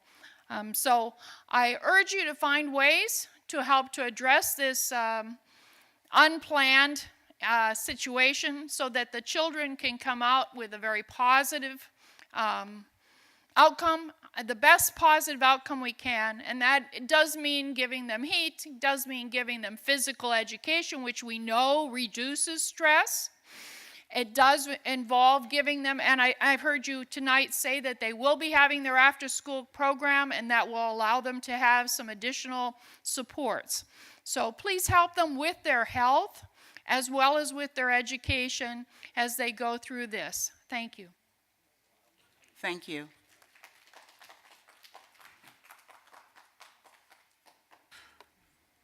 Miss Alicia Rivera.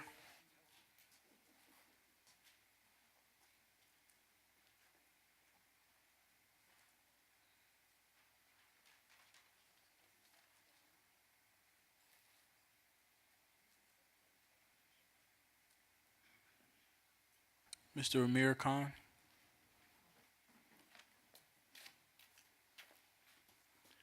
Good evening. I just want to circle back around with what we discussed a few months ago concerning discipline and suspension rates here in the city of Camden. Obviously, we understand that there was a need for reform. You know, obviously at the time, you're dealing with black and brown students, not just here in the state of New Jersey, but around the country, 3.5 times more suspension and expulsion as opposed to their white counterparts. And obviously a statistic of those that were suspended or expelled were 10 times more likely to be involved in the judicial system. So there was absolutely a need of reform. Obviously, approximately 2 years ago, when drastic changes were made in the state of New Jersey, and especially here in Camden, you know, we saw some tremendous results on paper. Obviously, we saw a 53% decrease in suspensions here in Camden. I think the stat was close to 6,600 additional instructional days as opposed to the previous year. But my question is, at what cost and what's happening at this time? You know, it took a while, but now all of a sudden the kids got to a point, we talked about this a couple months ago, and I think the pendulum is swinging all the way to the other side now. So we went from a point where we need to do something so we're not suspending and expelling our children, but yet now the children have got to a point, I can do whatever I want and not get suspended. The response we're getting back from teachers, I mean, students cussing, caught with drugs, sex in bathrooms, fighting, threatening teachers and principals, not being suspended. Many cases just going down to the principal's office and coming right back up.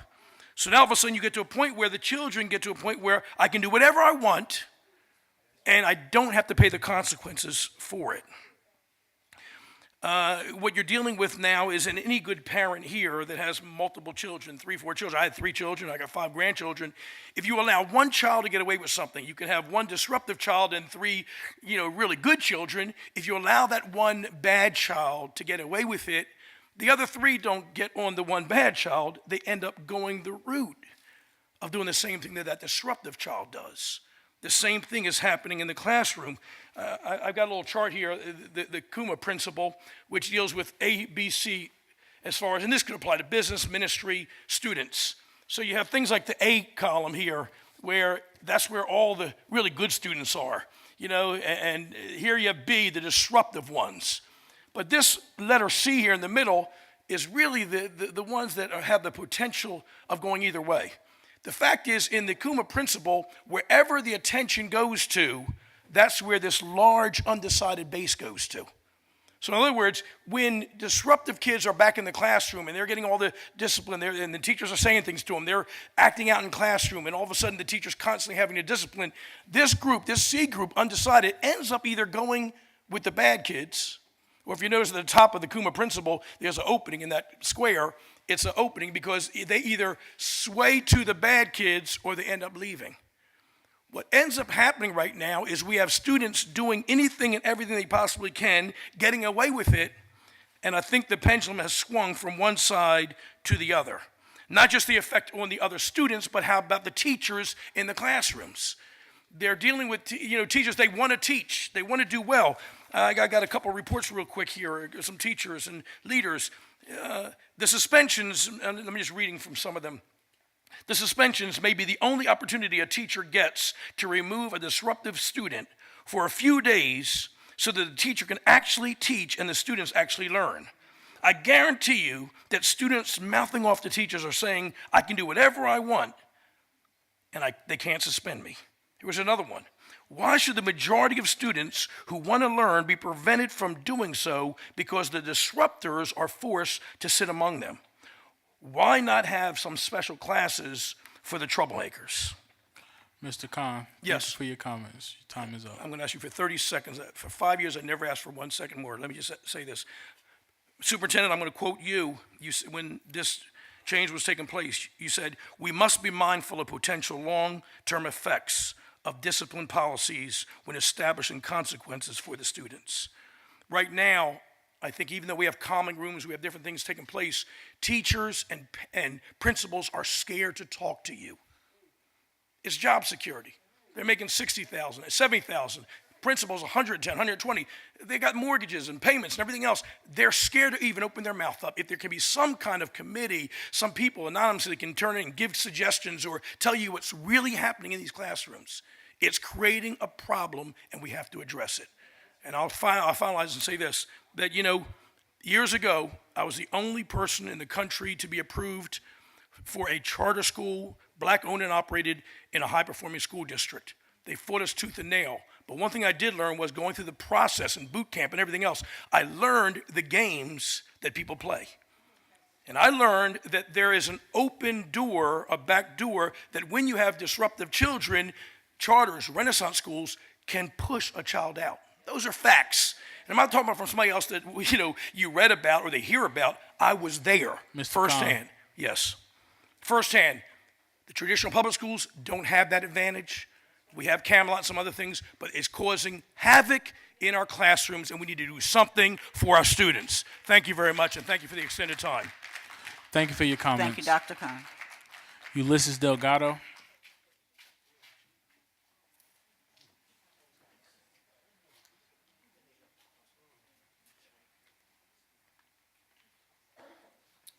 Ulysses Delgado, 3197 Federal Street. Mr. Superintendent, I was wondering where are my bilingual teachers for Woodrow Wilson High School? And where's the cosmetology for Woodrow Wilson? You said we were going to get it. All the instruments are in there, and they're not there. It's a shame what you've been doing to our school system, Mr. Superintendent. You laid off our maintenance mechanic. I used to work for the Board of Education in Cherry Hill. We had a team of 20 people for 23 buildings. We maintain all their buildings, insulate all our pipes. Our school system, Cherry Hill is one of the best in the country. But you came to Camden, you had destroyed our public school system. I wrote a letter to the governor and some of the legislators to get rid of you. It's time we bring a new superintendent who's going to dialogue with the residents of Camden and get rid of Jordan Lawcross. He don't live in Camden. I don't even care about him. I stand up for him. I work for politicians. I demonstrated in Cooper Hospital. People in Camden right here are afraid of him, but I'm not. When you got Jesus Christ as my Savior, he fights with the devil, and you're the devil. You should go back to your country and dictate to them how you're going to run their school. How you're going to run their school. You can take this faith. I'm tired of you. It's time for you to go. Have a blessed day.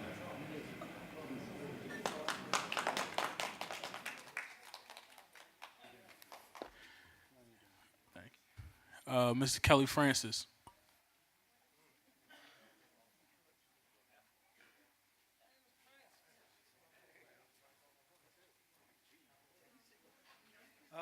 Good evening, board members.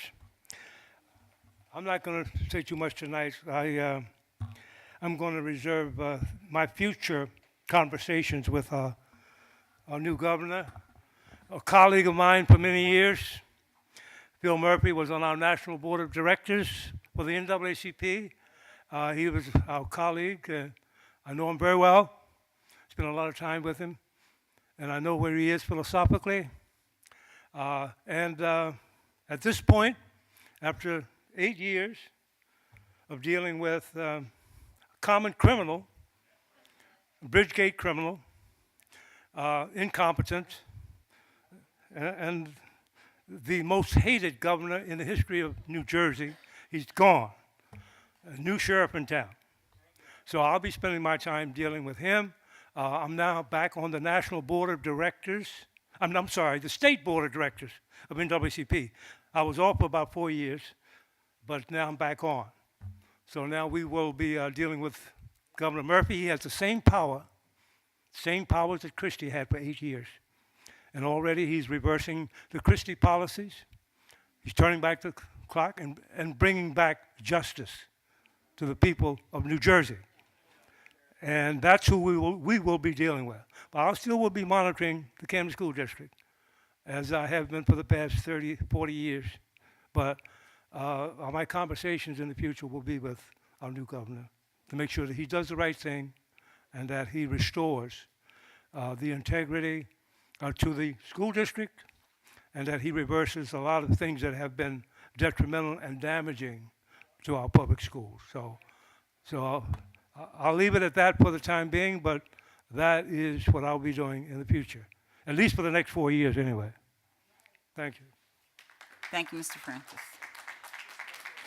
Mr. Kevin Barfield.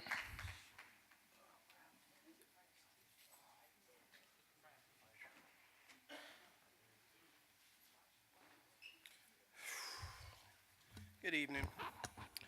I have 2 questions and then I have comments. The first question is in reference to, I guess, request from the board is in reference to getting some kind of report on our attendance over the last couple weeks. I know one is dealing with the lack of heat. The other one, I'm quite sure that our district is impacted by what's happening nationwide with the flu, which in response goes right back to what we're talking about, issues with staffing in our school district. And again, and then the other part I want to make sure that I get this out is that I want a copy of the district's comprehensive maintenance plan. I need to know when and how I can receive that, because my concern is going through reviewing the minutes for the last couple months is in reference to the very contracts that you have out here dealing with facilities. And then I'm looking at even like a month like tonight, and I'm seeing like a lot of these contracts, it seems like it's being duplicated. And I'm looking at one of these companies that you have in here, I'm doing some research, and I'm actually seeing that, okay, you have a person who's getting $1 million to do high vac and all these things that we know that we need dealing with facility, and they only have 12 staff members. And I'm seeing that even like these same companies also doing a lot of work at Washington School. So who's monitoring these contractors that are coming in here that at this particular point we're having all these issues that we're having with facilities that we have not had over the years? So I guess, for me as a parent and a concerned, resident of Camden, again, is that, the superintendent has come in through Goldman Sachs, corporate America, and the fact that, like was mentioned earlier, the fact that we've turned the education system into a corporate experimentation. And what we've done is we've actually outsourced it, a lot of our services that now we're seeing the end results of. So like we're saying, so these false reports in reference to, this false narrative that we're improving with the lack of suspension, but then we see the other results of those numbers and the lack of staffing, the lack of our technology, which again is important because we know that we have one of the top technology department in the state. And the fact that, again, that this year that we haven't applied for an E-rate, which was millions of dollars that was going to will have helped us deal with staffing. So, you know, the superintendent, you know, it's like our leadership, the leadership is what's driving this. And I can't support that. It's like how can we, knowing all these things that are taking place within this district, just like they say, I would like to see these individuals up here on this board bring their children into this school district and let them deal with the same thing that our children are dealing with. And then maybe things may change in reference to leadership. But until we get the corporate elites out of the city and bring education back, it's always going to be the same. And I'm going to end on this. It's just like, I think it was last year, Superintendent came to one of the parent roundtables and did this presentation, showed this chart on what's the issue dealing with, you know, Camden School District, and you used the term institutional racism. Well, this plan, this experimentation that you brought forth in the city of Camden is being brought in by whom? The very same institution that you're talking about is this racist against, and it's not about closing the achievement gap. It's about taking public money and diverting it into private hands and then land swapping. So right now, again, who's monitoring these contractors that's coming in here that's not doing any services but sabotaging our building, our facilities? Thank you, Mr. Barfield. Marguerite Neal.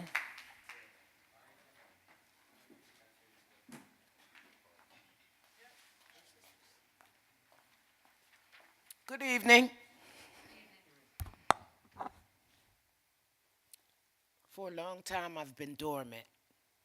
Haven't said very much. I was an advocate in the city of Camden for years. But now, I want to say to each and every one of you sitting up there, there's a higher power that you have to answer to for the wrongs and the unjust things that are being done to our children and the staff in the city of Camden. Mr. Rahanaford, I was outside of my home sweeping the street one day, and I talked with you. You made me a promise. You never kept it. You never kept it. I've heard a lot of people tonight speak and say that you lie. They're not lying on you. You lie. You lie. And our precious children, you're destroying their lives. They cannot learn in a cold environment. They cannot thrive eating cold food. For all the years that I've lived in Camden, our Black Seal maintenance janitorial staff have kept our buildings warm and up to par. No busted pipes, none at all. You laid them off. So how are the buildings going to thrive if you've laid off all the staff? Bring those qualified individuals back. Then we won't have no more busted pipes. The children's education won't be disrupted. The teachers and the staff, their lives won't be disrupted. You're not thinking about the impact of your non-actions, what that impact has on everybody. And then you're sitting up here like you're a knight in shining armor, and you're not. You're destroying the core of the community. Humbly bow out. Nobody's happy with the things that you're doing. Nobody. In years to come, there's nothing positive that's going to be said about you. You have to answer to a higher God. And the things that you're doing whether they're politically motivated, whatever your motivation is. It's not positive. And the impact that it's having on the city of Camden, you got hell to pay. You got hell to pay because you're not doing right. Okay, Ms. Niels. time to Don't end shut your me comment up. time. Don't shut me up. I'm asking you to resign. Step down. Give someone else the opportunity to make a positive impact for the city of Camden and their public education, because you have not accomplished that. And every person that's sitting up here on this board with him, you have to answer to that. My grandchild attends public school. I'm going to be coming to each and every meeting now, calling you to the carpet, asking you to take care of the parking situation at Hatch Camden High School, and the lack of security, and the trash that they throw, and the things of that nature. And you never kept your word. Have a blessed evening, and I hope you can sleep tonight. Thank you, Ms. Neal. And we do welcome you to come to the meetings to be a part of. Thank you. Have a good evening. Mr. Rashawn Hornsby.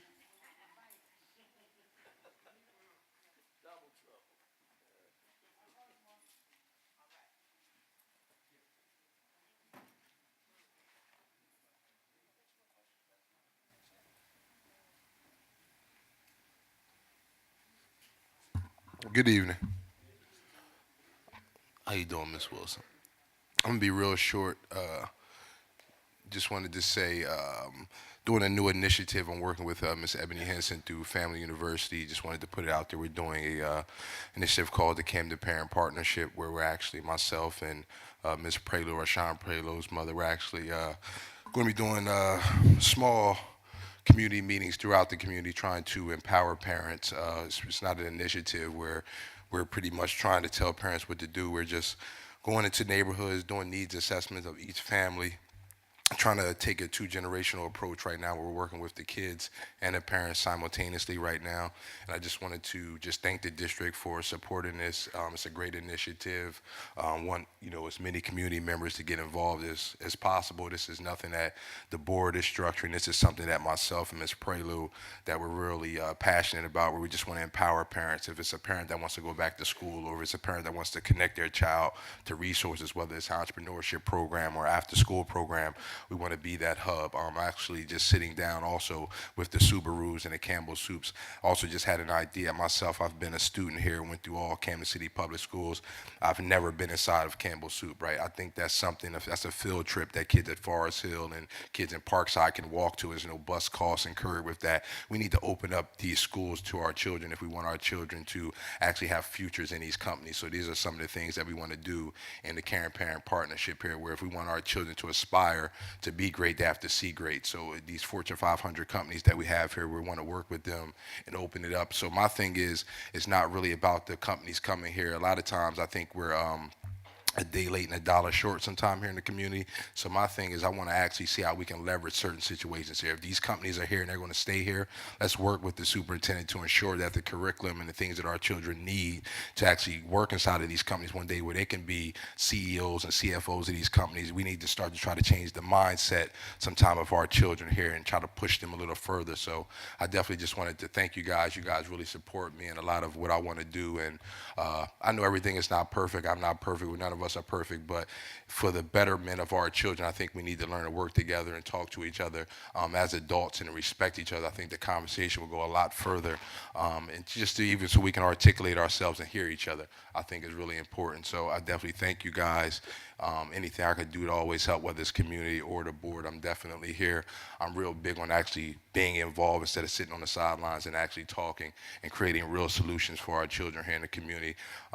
just even with the after-school program, allowing me to go into the schools, I think is a big step to, try to change some of the mindset with the kids, to show them that they don't have to gang bang and sell drugs right now, that you can actually learn to create a business now and learn to market and just different things that our kids aren't normally used to, even with the parents. So with this initiative, being able to show parents that maybe staying home at school, they may have a passion for investing or starting a business, we want to actually, assist in that. So definitely wanted to tell you, I know you guys get beat up a lot, but I definitely thank you, for supporting me. I know you're not perfect, but it takes a lot to stand up there and do what you guys are doing. So I definitely appreciate you. And on behalf of the community, I am here. I live here. My kids do go to school in the district. So I feel as though I can speak. I'm boots on the ground in the trenches, as well as trying to make a difference on a higher level as well, too. So thank you guys and have a good night.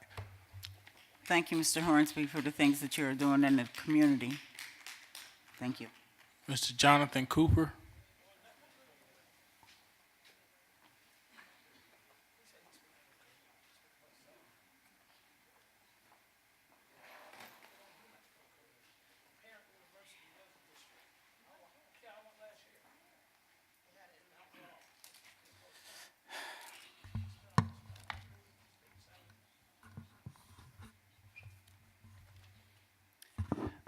First of all, I want to thank you for giving me the opportunity to give public comments. My name is Jonathan Cooper. I represent the parents and the guardians of Mastery Molina Charter Schools. I have, my nieces and nephews attend Mastery Charter. 3 of them attend lower, 2 of them attend upper. My niece is an honor student at Upper Morelia, I've sat on a few of these meetings, so I've come to you as an ally. Regardless of whether it's public or private school, public or charter school, every child enrolled in this school district deserves a fair and equitable education. Listening to the concerns that parents and advocates from the public school address, I can assure you that our concerns are no different. In other words, the grass is not greener on the other side. Although Mastery has made significant improvements since coming to Molina, there's still a lot of work to be done. We face nearly the same issues about security, lack of nutrition, overcrowded classrooms. In fact, one problem that we obviously share is a lack of participation from our parents and guardians. The mother of my nieces and nephews, Tracy Wilson, can attest that a substantial number of parents and guardians will attend our food bank, but only a handful will attend the PTA meetings. Right now, we are improving our infrastructure to encourage those parents and guardians to participate and also to be advocates. We also hold our board accountable to ensure that the funds that we receive are properly allocated. Although I've received my education through the public school system, including my summa cum laude degree from Cheney University, I'm a supporter of charter schools as long as they operate in integrity and they're not hemorrhaging the public schools. There is room at the table for both to coincide. On behalf of the active parents and guardians at Master Molina, we are your friend. We anticipate hearing your criticisms, your feedback, and your praise. We do not have no interest in battling back and forth. Instead, we want to achieve the same goals. According to the New York Times, reporting at 99%, 80,029 votes went to Patrick Murphy for governor of New Jersey. Camden County is ranked 5th out of 13 counties that Murphy won, with the majority of Democrats in the Assembly and in the Senate, and with the new Democratic governor, it's time for change. I'm optimistic that we can work together and we can make progress. At this time, I really don't have any questions. I just want to introduce myself and my group to the community. Also, our school board meetings are open to the public. Like I said, my name is Jonathan Cooper. I'll stick around for any questions or concerns that you may have. Thank you. Thank you, Mr. Cooper. Ms. Claudia Cream.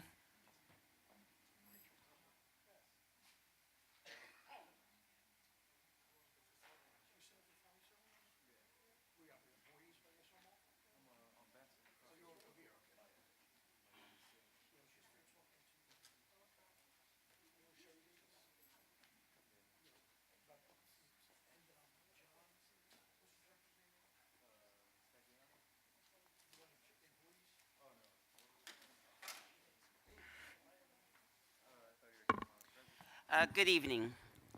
Claudia Cream. A number of things I want to address regarding Cream School. has already been mentioned, but I just want to say this to begin with. I'm quite disheartened what has happened at Cream School, because Cream School was named after a person who had a vested interest in not only the city, but in the children. And education was very important. And this is really tarnishing the legacy of Roletta Twine Cream, who just left us recently. But I hope everyone has taken note of what was said tonight, but let me just abbreviate some of the things that need to be focused on. The pipe situation, I heard your analysis, Mr. Superintendent. Let me just point out, you said 5 times that this has occurred. I don't recall 5 times. As you know, I've been in this district a long time, retired after 36 years. I can't recall the students being displaced as they are now. So that lends to say that something is wrong in the preparing of the pipe. I heard Mr. Benson indicate what needs to be done. That was also shared with me because I inquired about that, because there's companies and there's buildings where pipes do burst, but they're not displaced for 6 months. So there's something wrong with this picture. So either it was inferior material, the money was not allocated to do a proper job because the custodians do not handle the money. So I would have preferred to hear from the expert in facilities, given the overall situation of what's going on, not only at Cream, but in the schools. Because I can talk about medical situations, but I'm not a doctor, I'm not an expert. So when situations like that occur, it should be coming from the experts in that particular area, not from the superintendent. So the pipe has to be repaired properly. You also indicated that now the building is dry. If the building is dry, then the students and the staff should be able to go back in that building. Then you come up with a comprehensive plan to work on the other areas that are needed in that building. And with that, I would like to see an itemized list of what needs to be done at Cream School and the cost to have that completed, prioritized, and if that can be emailed to me or tell me where I can pick it up or put it online. Because I think not only school family needs it, the community needs to know what needs to be done at Cream School. Because the students are being bused, that is cutting into their instructional time, going back and forth. Yes, because it is a shortened day. I went over to assess the situation myself at community learning.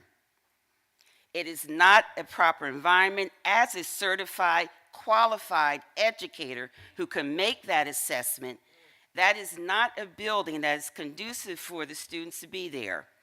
And I hope people do not get comfortable in calling it RC Cream North. There's only one RC Cream, because when we get comfortable in putting another label on it, then it starts to fade away.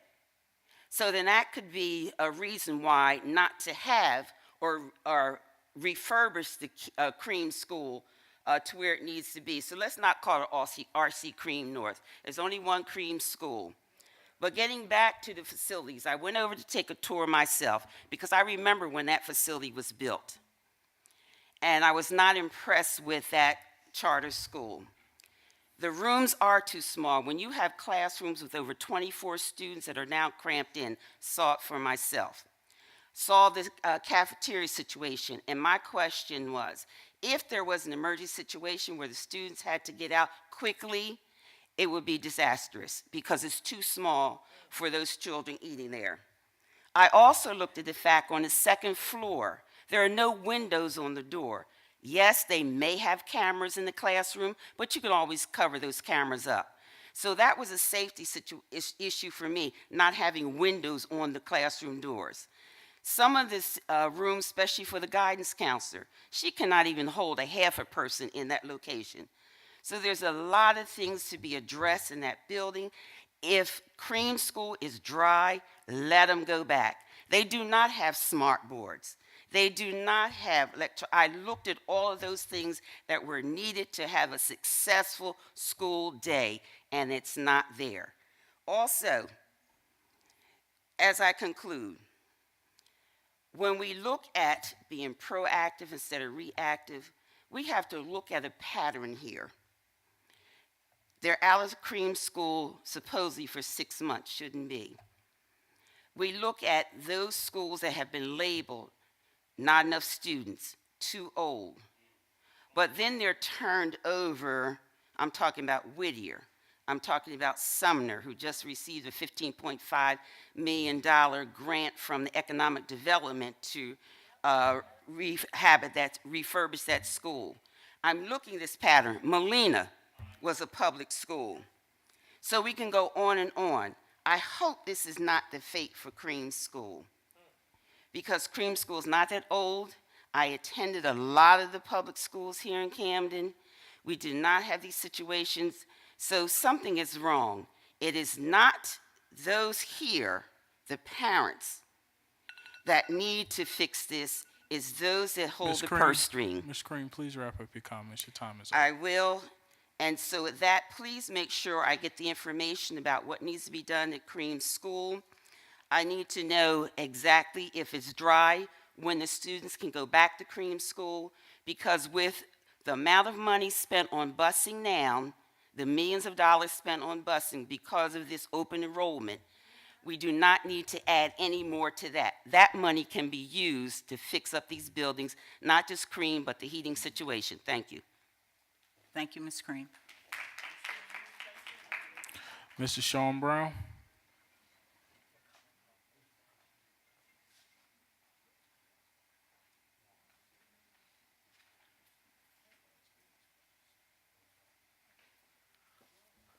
All right. Good evening, everyone. A few folks left, but I did want to just kind of respond to a few things that I heard and either clarify or whatever. The comment that, I won't say his name, but the comment that one person made about the superintendent and where he's from was just completely off base and inappropriate. As Rashawn said, we have imperfect people to do imperfect things, but there really should be no tolerance for that. And I'm a little dismayed to the board itself. I think we have to call that out whenever we hear it. I think that's really important, because I can't speak for him, but I think it makes Paymount uncomfortable, makes his staff uncomfortable, and that's not the way to get to progress and to address a lot of the problems that we have. So I just wanted to get that out of the way. The other thing that was said that I also want to touch on a little bit is about suspensions, because this is something that's been near and dear to my heart for a long time. And the analogy that Mr. Khan, a person who I deeply respect, talked about a pendulum. I don't know the evidence of that. I think that before you can have a real conversation about the impact of decreasing suspensions, you have to see what the data says. And also, what I do know, though, is just from being in some of the public district schools and Renaissance schools myself, is that we do not have, most elementary schools that I'm familiar with in Camden, district elementary schools, don't have classroom norms like Mastery, Uncommon, and KIP do. So just in case you don't know what I mean by that, and this has even been true when I've been a teacher or I've been a trainer in a room. If I raise my hand, all my students know that means to be quiet. If I clap 3 times, everybody knows that means to stand up. It just makes things more orderly. There's nothing magical about what these other schools do that we can't do in our own district schools. For a long time, I talked about Second Step. If you're unfamiliar with it, look it up. You can look it up online. Second Step is a curriculum that teaches social and emotional learning. My understanding from previous presentations that Paymon gave is that we'd have that as a pilot version, I believe, I need somebody to nod their head, yes or no. I believe in preschools, okay. I highly hope, I hope that as we look at the budget this month and next month before Paymon's presentation of the budget in March, that we can find more funding to incorporate that into the learning that we have, and that classroom norms can be a part of that as well. Real quick, board members. This is the first, Mayor Moran has not appointed the 9th member yet, so this is the first meeting that I can recall in a really long time where all 8 of you are here. You got to be here, and as I said before, being here is one thing, but then speaking up and being an advocate is something else. You know, you got one guy who has a TV show. He's marching in the streets on violence issues, and then you got a few other folks. I can't tell what I don't know what your opinion is, what your stance is on absolutely anything, because you are extremely kind and nice and friendly people. But we need your advocacy to speak up for students who can't speak up for themselves. And the last thing that I want to say is just real quick, two things: Dawson, Fitz, Knox, Young. You guys remember those names? They were imperfect people too. They made a lot of mistakes. I'm sure they did some, I don't want to sound like Trump, I'm sure they did some good things too. But they made a lot of bad choices and decisions, deteriorating and getting rid of a lot of the good things that this school district had in place even when I was here in the late 80s and the 90s. So I just want to remind people of that. I have critiques of the superintendent as well, but those, I believe it's more effective at times to have those conversations privately, through emails, through phone calls, or kind of just going right past the superintendent and dealing directly with the people who are closest to the issue, because that's their job responsibility. And my experience is that most of them, it's about 70%, are extremely willing to have those conversations, continuously improving. The last thing I want to say is, if you haven't had a chance to look at it yet, I highly recommend that you look at the state superintendent, that you look at Governor Murphy's transition report. It is basically an outline of what his priorities are in terms of public education. If you are going to judge Paymon, you should judge him based off of the priorities that his new bosses have in place. Anyway, I just wanted to put all that stuff out there. I'll be happy to talk to you about this stuff offline. Have a good night, everybody, and let's make sure that let's all pray that Trump doesn't say anything crazy tonight at 9. Thank you, Mr. Brown. Thanks, Sean. Mr. Ali Sloanell.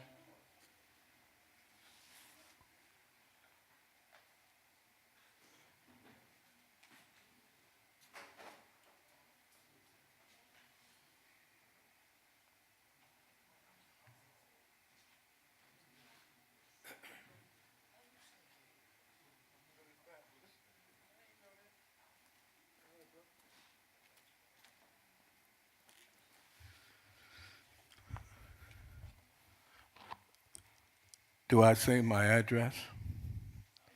Okay. I'd just like to say that I had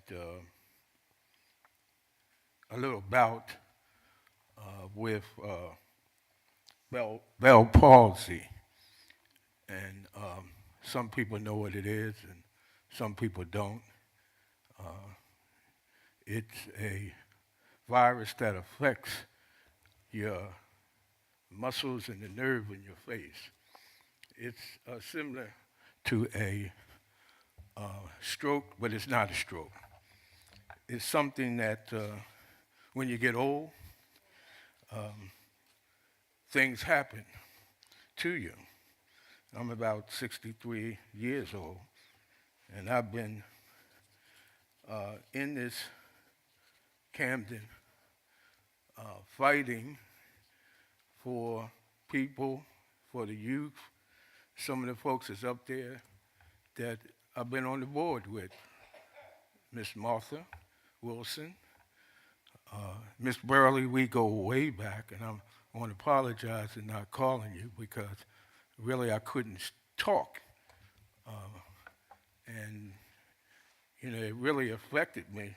But by coming out and listening to you all, and listen to the parents and the advocates, which I used to be, the board itself troubled that Sean and Rashad complimented what we need to do together. The board has committees that staff and security, which Amir Khan talked about suspension in that, have facility, who's in charge of the facility, to help the superintendent in that respect.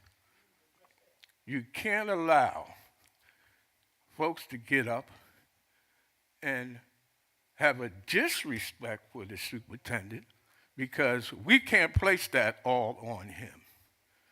This took about 20 years, way back, when the board was a elected board. I don't know if those that aspire to be somebody, to be something, to get up and go after individuals. When I used to sit on the board, this place was packed. Now, if you're an advocate and you for the kids, go get them parents. Go get them parents, let them speak to this superintendent. Superintendent, I'm been watching you perform, and I feel for you to have your board and also you to speak about your accomplishments, not only the things that didn't happen that you couldn't control, unforeseen things like pipes busting. They bust all over the nation because that was unusual weather. Chester had maybe 5 school pipes bust, schools in Pennsylvania, all over this government. So don't allow yourself to be sucked in and take all the fault. It's some now that you going to hold, but not all that. So it's important that this board say the things that need to happen in your committees to rectify that. And I just like to, speak about that. And I'm glad I came out to listen. Hopefully we get back in cream. And I know all the board, Ms. Blackshear, the minister, and we talked about taking tours of those schools. So we need to join forces instead of separating ourselves from each other and disrespecting each other. That's not going to get it going. If this place was packed, your politicians, like we all are, or was, when it's packed and people are here, you get to moving. When you only see a few people here, it's not going to move, folks. Go out and do your work. Do your community work. Brian Morton, Rashawn, the other young man, get behind young people to teach them Mr. Sloan, how wrap it up your needs to public be. comment time. So I'd just like to thank the superintendent and this board because we are going to start the 4th year of the midnight basketball. From 17 on up, it's young men that's in and out of prison that don't have nowhere to go, no jobs. We provide all those services there. So I hope some of you come by, a minister comes by, Ms. Blackshear comes by. So I hope that the superintendent will again bless us in doing that. Thank you. Thank you, Mr. Slonow. That's in the public Can they comment give time. us information on where those are going to be held? You got it? Okay. All right, so clearly there's a lot to say. The first thing I want to say is nobody told me there was a second Miss Neal. Goodness, it's like a new world order.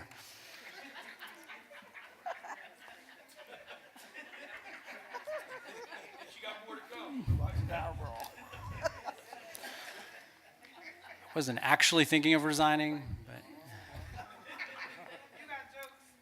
all right.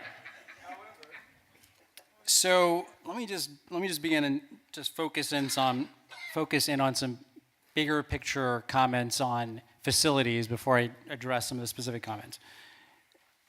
I once, over a bite to eat with a very wise person who will remain nameless, had a discussion about how to frame some of our discussions in board meetings. And he very fancifully drew on a napkin over our meal a line that represented where we started 5 years ago, and then drew a dotted line just north of that as to where we aspire to be, and then a line in the middle closer to that first line as to where we are today. We still have a long ways to go to hit that dotted line. And if you just look at facilities alone, I think it's important to both acknowledge the challenges, as so many did today, and also acknowledge where things are going well. And I want to spend more time on addressing the challenges than on what's going well, because certainly in this context, I don't want it to be some defensive conversation. It's anything but. But I do want to just spend a moment talking about where we started and where we are today. So we not only expect folks to hold us accountable, I not only expect folks to hold us accountable, we welcome it. And we take it all seriously. Personal insults, all those things aside, it's important to have that sort of open, honest dialogue. And when you look at our facilities 5 years ago, we actually, and this may, some of you may disagree with this, we had more challenges 5 years ago than we do today. And I think we are forgetting what happened, for example, at Sumner, when the boys' bathroom flooded into the kitchen. And there wasn't nary a word of that at the board meeting, because at that point, I think folks were still feeling out the new administration. Folks were still unclear about what was going to happen in the school district. Whittier had issue after issue after issue after issue. Those are two really old buildings. And this is going to be, I'm going to give you the unpopular opinion alert. This is part of the reason we have partnerships with schools that many of our board member attendees don't agree with. But it is important to hone in on the facts here, which is politics and bureaucracies have inhibited our progress within the district. They have made life challenging. The SDA does not move fast enough. You look at Whittier, and in 15 months, they were able to completely revitalize that building and put $25 million into it, and it's now a state-of-the-art facility. That's wonderful for those kids, and now we need to do more for the rest of our kids. We made Camden High our #1 priority when we came in. And it's still really slow moving. And that is, to a point, something we can't fully control, other than to hold the SDA accountable, to push the governor, to push the staff at Trenton to move faster. But we made that a priority, not because it was an overnight problem, but because for decades that building was neglected. I often reference a book that I read when I was a junior in college called Savage Inequalities, and it was a book that was written in the late 80s, early 90s, and there's an entire chapter devoted to Camden. And in that chapter, it talks about how the hallways were 50 degrees in Camden High School in the wintertime. And so these aren't new challenges. And if $60,000 and some warm tape is the only thing that would take to fix some of our buildings, we certainly would have already done it. When we talk about we need $1 to $2 million of capital repairs, it's much more than just taping up the pipes. It needs new HVAC as well, and the HVAC systems are what need to be replaced, because you can fix the pipes, but the building's still cold because the HVAC doesn't work, right? It's a combination of capital repairs, which we don't have the budget for. 90% of our budget pays salaries. And so the remainder of it is the non-personnel expenditures, which is textbooks and this sort of work inside of buildings, and I'm sure some other line items, which I won't get into right this moment. These are the challenges we inherited. We don't have a tax base that can support capital improvements. We depend on the SDA to do that for us, and it doesn't move as fast as you like. That line is still, where we are today is still not nearly close to that dotted line as we'd like it to be. But I just want to call that out, that we have more students and higher quality facilities today than we did 5 years ago, and we have a really, really long ways to go and a lot of work to do. So on to the specifics here. So a number of people mentioned the long-range facilities plan. So when we arrived, the district had not submitted an LRFP in time for the prior 2 years, and they need to be updated every 5 years. And so we corrected that. We submitted an updated one back in 2015. We are now in the process of updating it again, and we will now finally be on track to update it every 5 years. And we will share that with you, Mr. Barfield. We will share it with anyone else who would like to see it.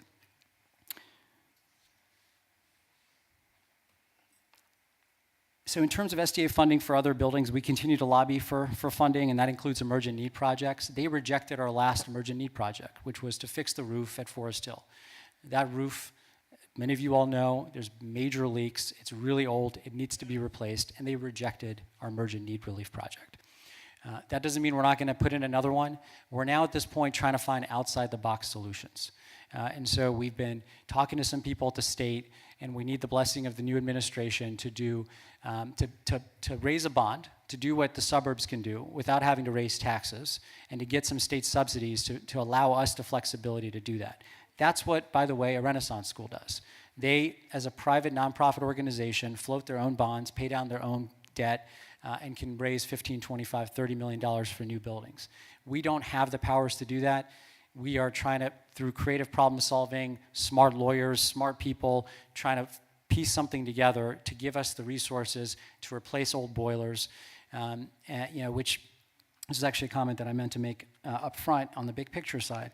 We can throw as many Black Seal licensed staff members at an old building.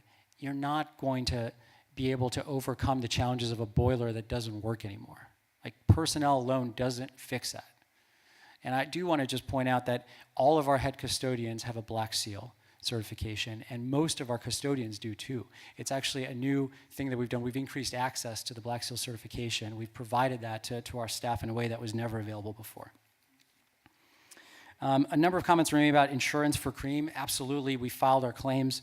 The insurance will pay for just about everything that we're dealing with right now. So the repairs to the existing building, transportation to take kids to the new facility in North Camden, the lease of the new facility it will pay for. Ms. DeVeni, you asked a question about the terms of that lease. We're happy to share with you. I want to say the lease we're paying is in the low hundred. It's like $120,000, $150,000 for the remainder of the year. We got a good deal on it. We're not even paying for it. Insurance is paying for it. And so the insurance is covering all of our needs, including any teacher materials that were damaged in their classrooms. So the meals at CREAM, so the team is in touch with the health department. So this was a school building that wasn't in use for the months before we moved in, and therefore it needed some updated inspections. We wanted to get the kids in the building as quickly as possible, so that means some other things we were kind of working behind the 8 ball on. We expect at the earliest tomorrow that the health department will sign off on the kitchen, and Friday at the latest. The kitchen is modern, it's ready. This is just a bureaucratic hoop we have to jump through, and we expect that to be resolved by the end of this week. The technology at CREAM, similar challenge there. We wanted to get the kids in first. The Wi-Fi hasn't been fully functional. It's now slowly getting there, and the laptops will be delivered next week at the latest. All right, so on to just some other one-off issues that were raised. There was a couple comments about Aramark. I just want to remind folks what I mentioned at the last board meeting. Aramark will be at this month's parent roundtable to speak to parents about meal options, and the meeting is Thursday at Veterans, in case anyone is interested in joining. There's a couple questions raised about CUSAC. I believe Ms. Jocelyn, you were one of them. The dates are not yet scheduled for the county review, but it's likely in May and June. And so the last time it took roughly 6 months to get final results afterwards. So assume it'll be something similar this time around, and we will get the results in December of 2018. Mr. Barfield, you asked about E-rate. We got E-rate last year. We're going to get E-rate again this year. We can take kind of the specifics and details of that offline.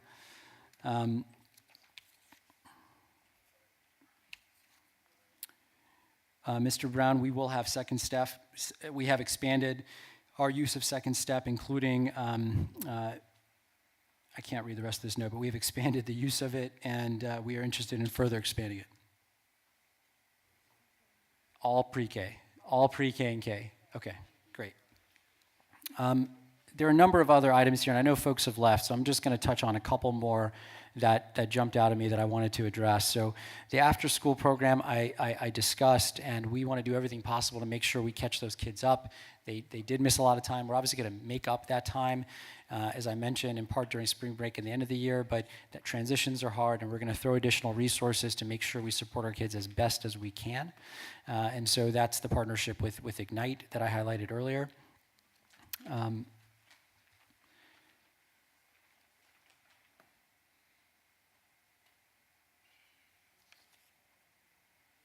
I apologize. I just want to make sure that I'm covering the items for the people that are still here.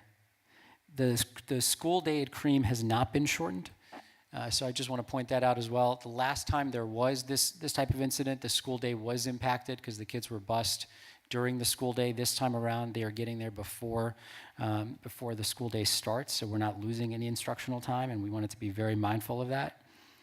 And I will leave it at that and open it up to our board members if they would like to comment.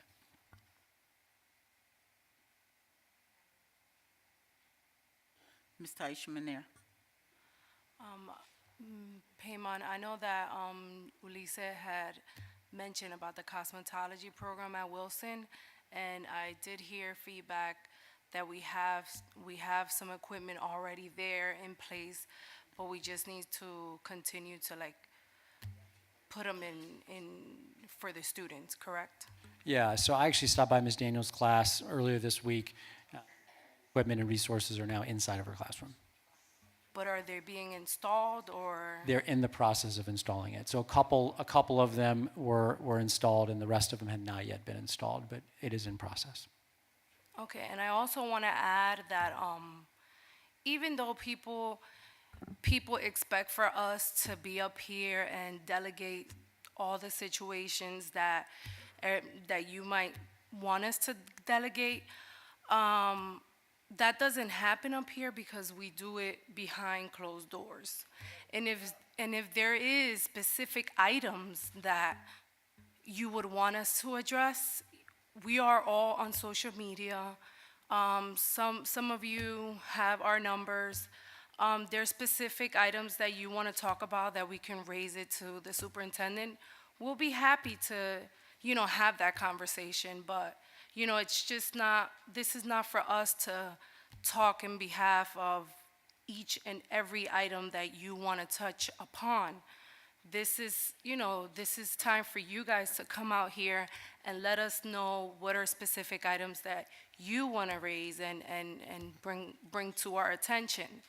So if there are any items specifically, I am open to hear and advocate in your behalf because that's what we're here for. But this is not, the time for us to be delegating on everything up here. So I just want to, put myself out there that I do, when something comes my way, I try to address it. I try to talk to Payman and his team, and, we try to push it forward. So I am open to anyone can reach me in Facebook or if you want my direct number, I'm open to give it to you because I am here for our students and for our children in Camden. I am here representing the public school system because I am part of the public school system, and I'm here to stay for a long time. So if there's anything, like I said, that anyone will want to talk about, you can always feel free to reach out to me. Thank you, Ms. Manir. Minister Wasim? Yes, thank you, Madam President. I want to also, I concur with sister here said about what we do here behind closed doors. This is a very tough board here, okay, behind closed doors. And I appreciate everyone here because we're about change, for our students. Now, many of you know that I'm an advocate, not necessarily advocate, but I am a fan of school choice. But when it comes to public schools, we're here representing public schools, and this is what we're here to do. Because to me, it doesn't matter what school it is, as long as our children are getting a quality education. And I think, this board is sitting here, and I appreciate our People's Champion, Ali Salone L, being here. I'm always humbled by those great people that laid foundations before us to come speak.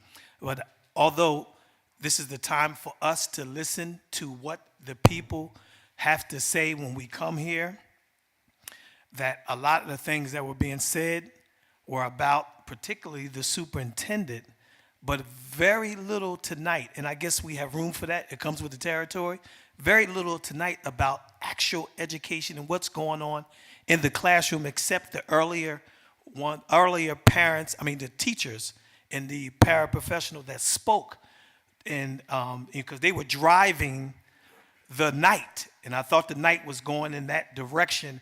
Besides the, I must acknowledge Brother Amir Khan, Pastor Amir Khan.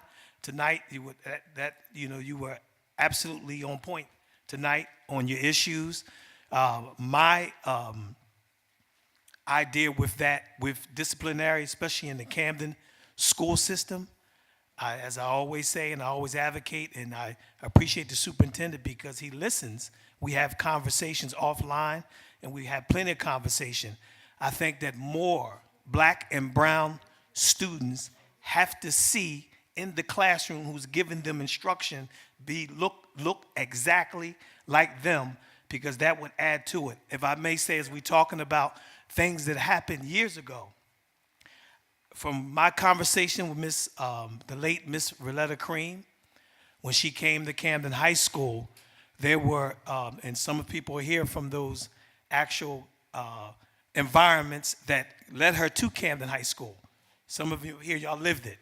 And I looked at it from a young student, in the study point of view, that they went out, and we talking about the late Alan Hardy. I know at that time, the Camden City School District went out, looked for black and brown, particularly at that time, black professionals. So that was the upscale of the HBCU's students. A lot of teachers came out of that. They would recruit, go directly to those HBCUs and recruit those teachers. And that's how many of those teachers got to this school district, particularly talking about Alan Hardy, who went, I believe, to Cheney University. And they would do that. But I think that would add to a lot of discipline issues, because we know our children. And I know when I was in the classroom, the discipline problem, because of, and it was a great idea you talked about, that a lot of teachers and the professionals, because of a job, that's a part of the issue. And I think we need to deal with that. A job has nothing to do with the future of our children. We should be open with solutions. And when it came, because I had the love for the students that were in front of me, and when I was a teacher, it didn't matter to me about a job or not. I see Ms. Cream back there, who was once my principal, who was tough as nails as a principal, that when it comes to students and behavior and discipline, community, we cannot think about a job. That child, I can only say it like this, what my father used to say to me. And I know we're in a different era. He would say, I'm going to discipline you so that when you leave this house, you don't end up in a body bag that somebody else have to discipline you. So I have to deal with you in this classroom when you have that. Now, community, we, as I always say, we have to produce a better product in our homes, with our families, on our blocks, and get more involved with our young people, because these are our young people. We can't be afraid of them. We can't be scared of them. It don't matter what lifestyle they into. If they into the gang lifestyle, they into whatever, I don't like to call them gangs, street organizations, because there's nothing wrong with a group of people banding together. We just want to change their ideas. You can't be afraid of them. And when myself and Sister Vida Neal went out in the community to talk to a specific group, you talk about, I heard the gentleman talk about no-shows at the board meetings and where there's the Renaissance schools. You cannot be not a no-show for these particular pressing issues that go on in our community. If our people see us as adults banding together, dealing with specific issues that we have in our community, our children will follow suit. Never forget that. If we're going to have conversations, let us conversate amongst ourselves in our community with organizations that's around the community. Some of the conversations we have to have offline with us and in the community, because those things going to get heated. But when we have those conversations, when we come in front of the community, we'll be one. So just remember that. I thank you. Thank you, Mr. Wasim. Any other board members have any comments to make?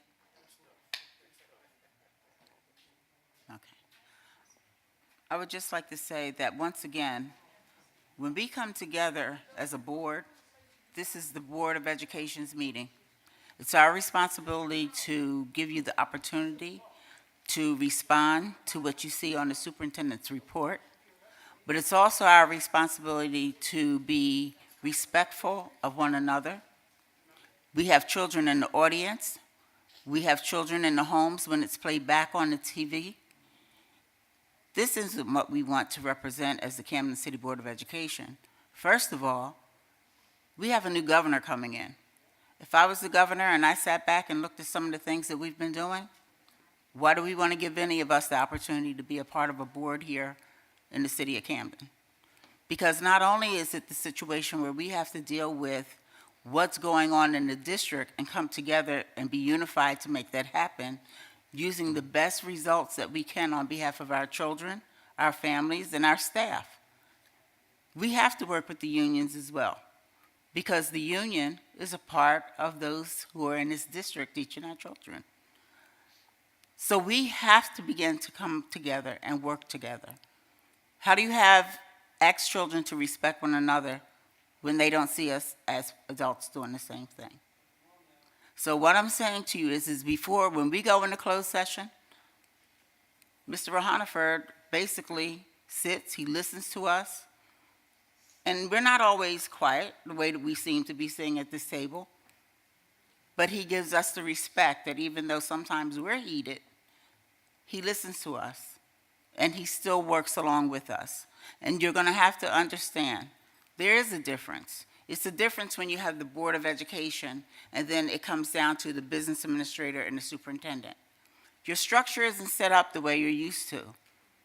We listen to what the superintendent has to say and we respond back to him. But the bottom line is, as long as the governor has things in place the way it is, this is the responsibility of the superintendent. He's the only employee that we, the board, has. Everybody else works for the superintendent. So we need you to understand that. There were 3 or 4 names of past superintendents that we talked about, that we had here, and things worked a little differently. So it's an adjustment for all of us, but the bottom line is we all still have to work together on behalf of our students. So when you come to these meetings, I'm gonna ask first that you be respectful of the people that you're sitting here in front of, as we give you the same respect. So if all hearts and minds are clear, Superintendent, I turn it over to you to approve this meeting. Nisa, you need to first read it off. At this time, I'd like to present the business office agenda items and financial report, which includes the bill list and a resolution for approval.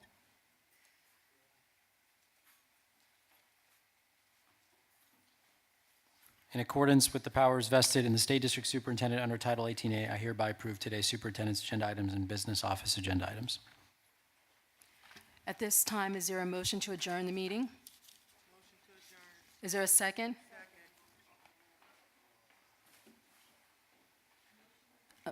A motion was made to adjourn the meeting by Ms. Manier, and a motion was seconded by Ms. Blackshear. As I take the roll call, please indicate yes or no if you are in favor of the motion.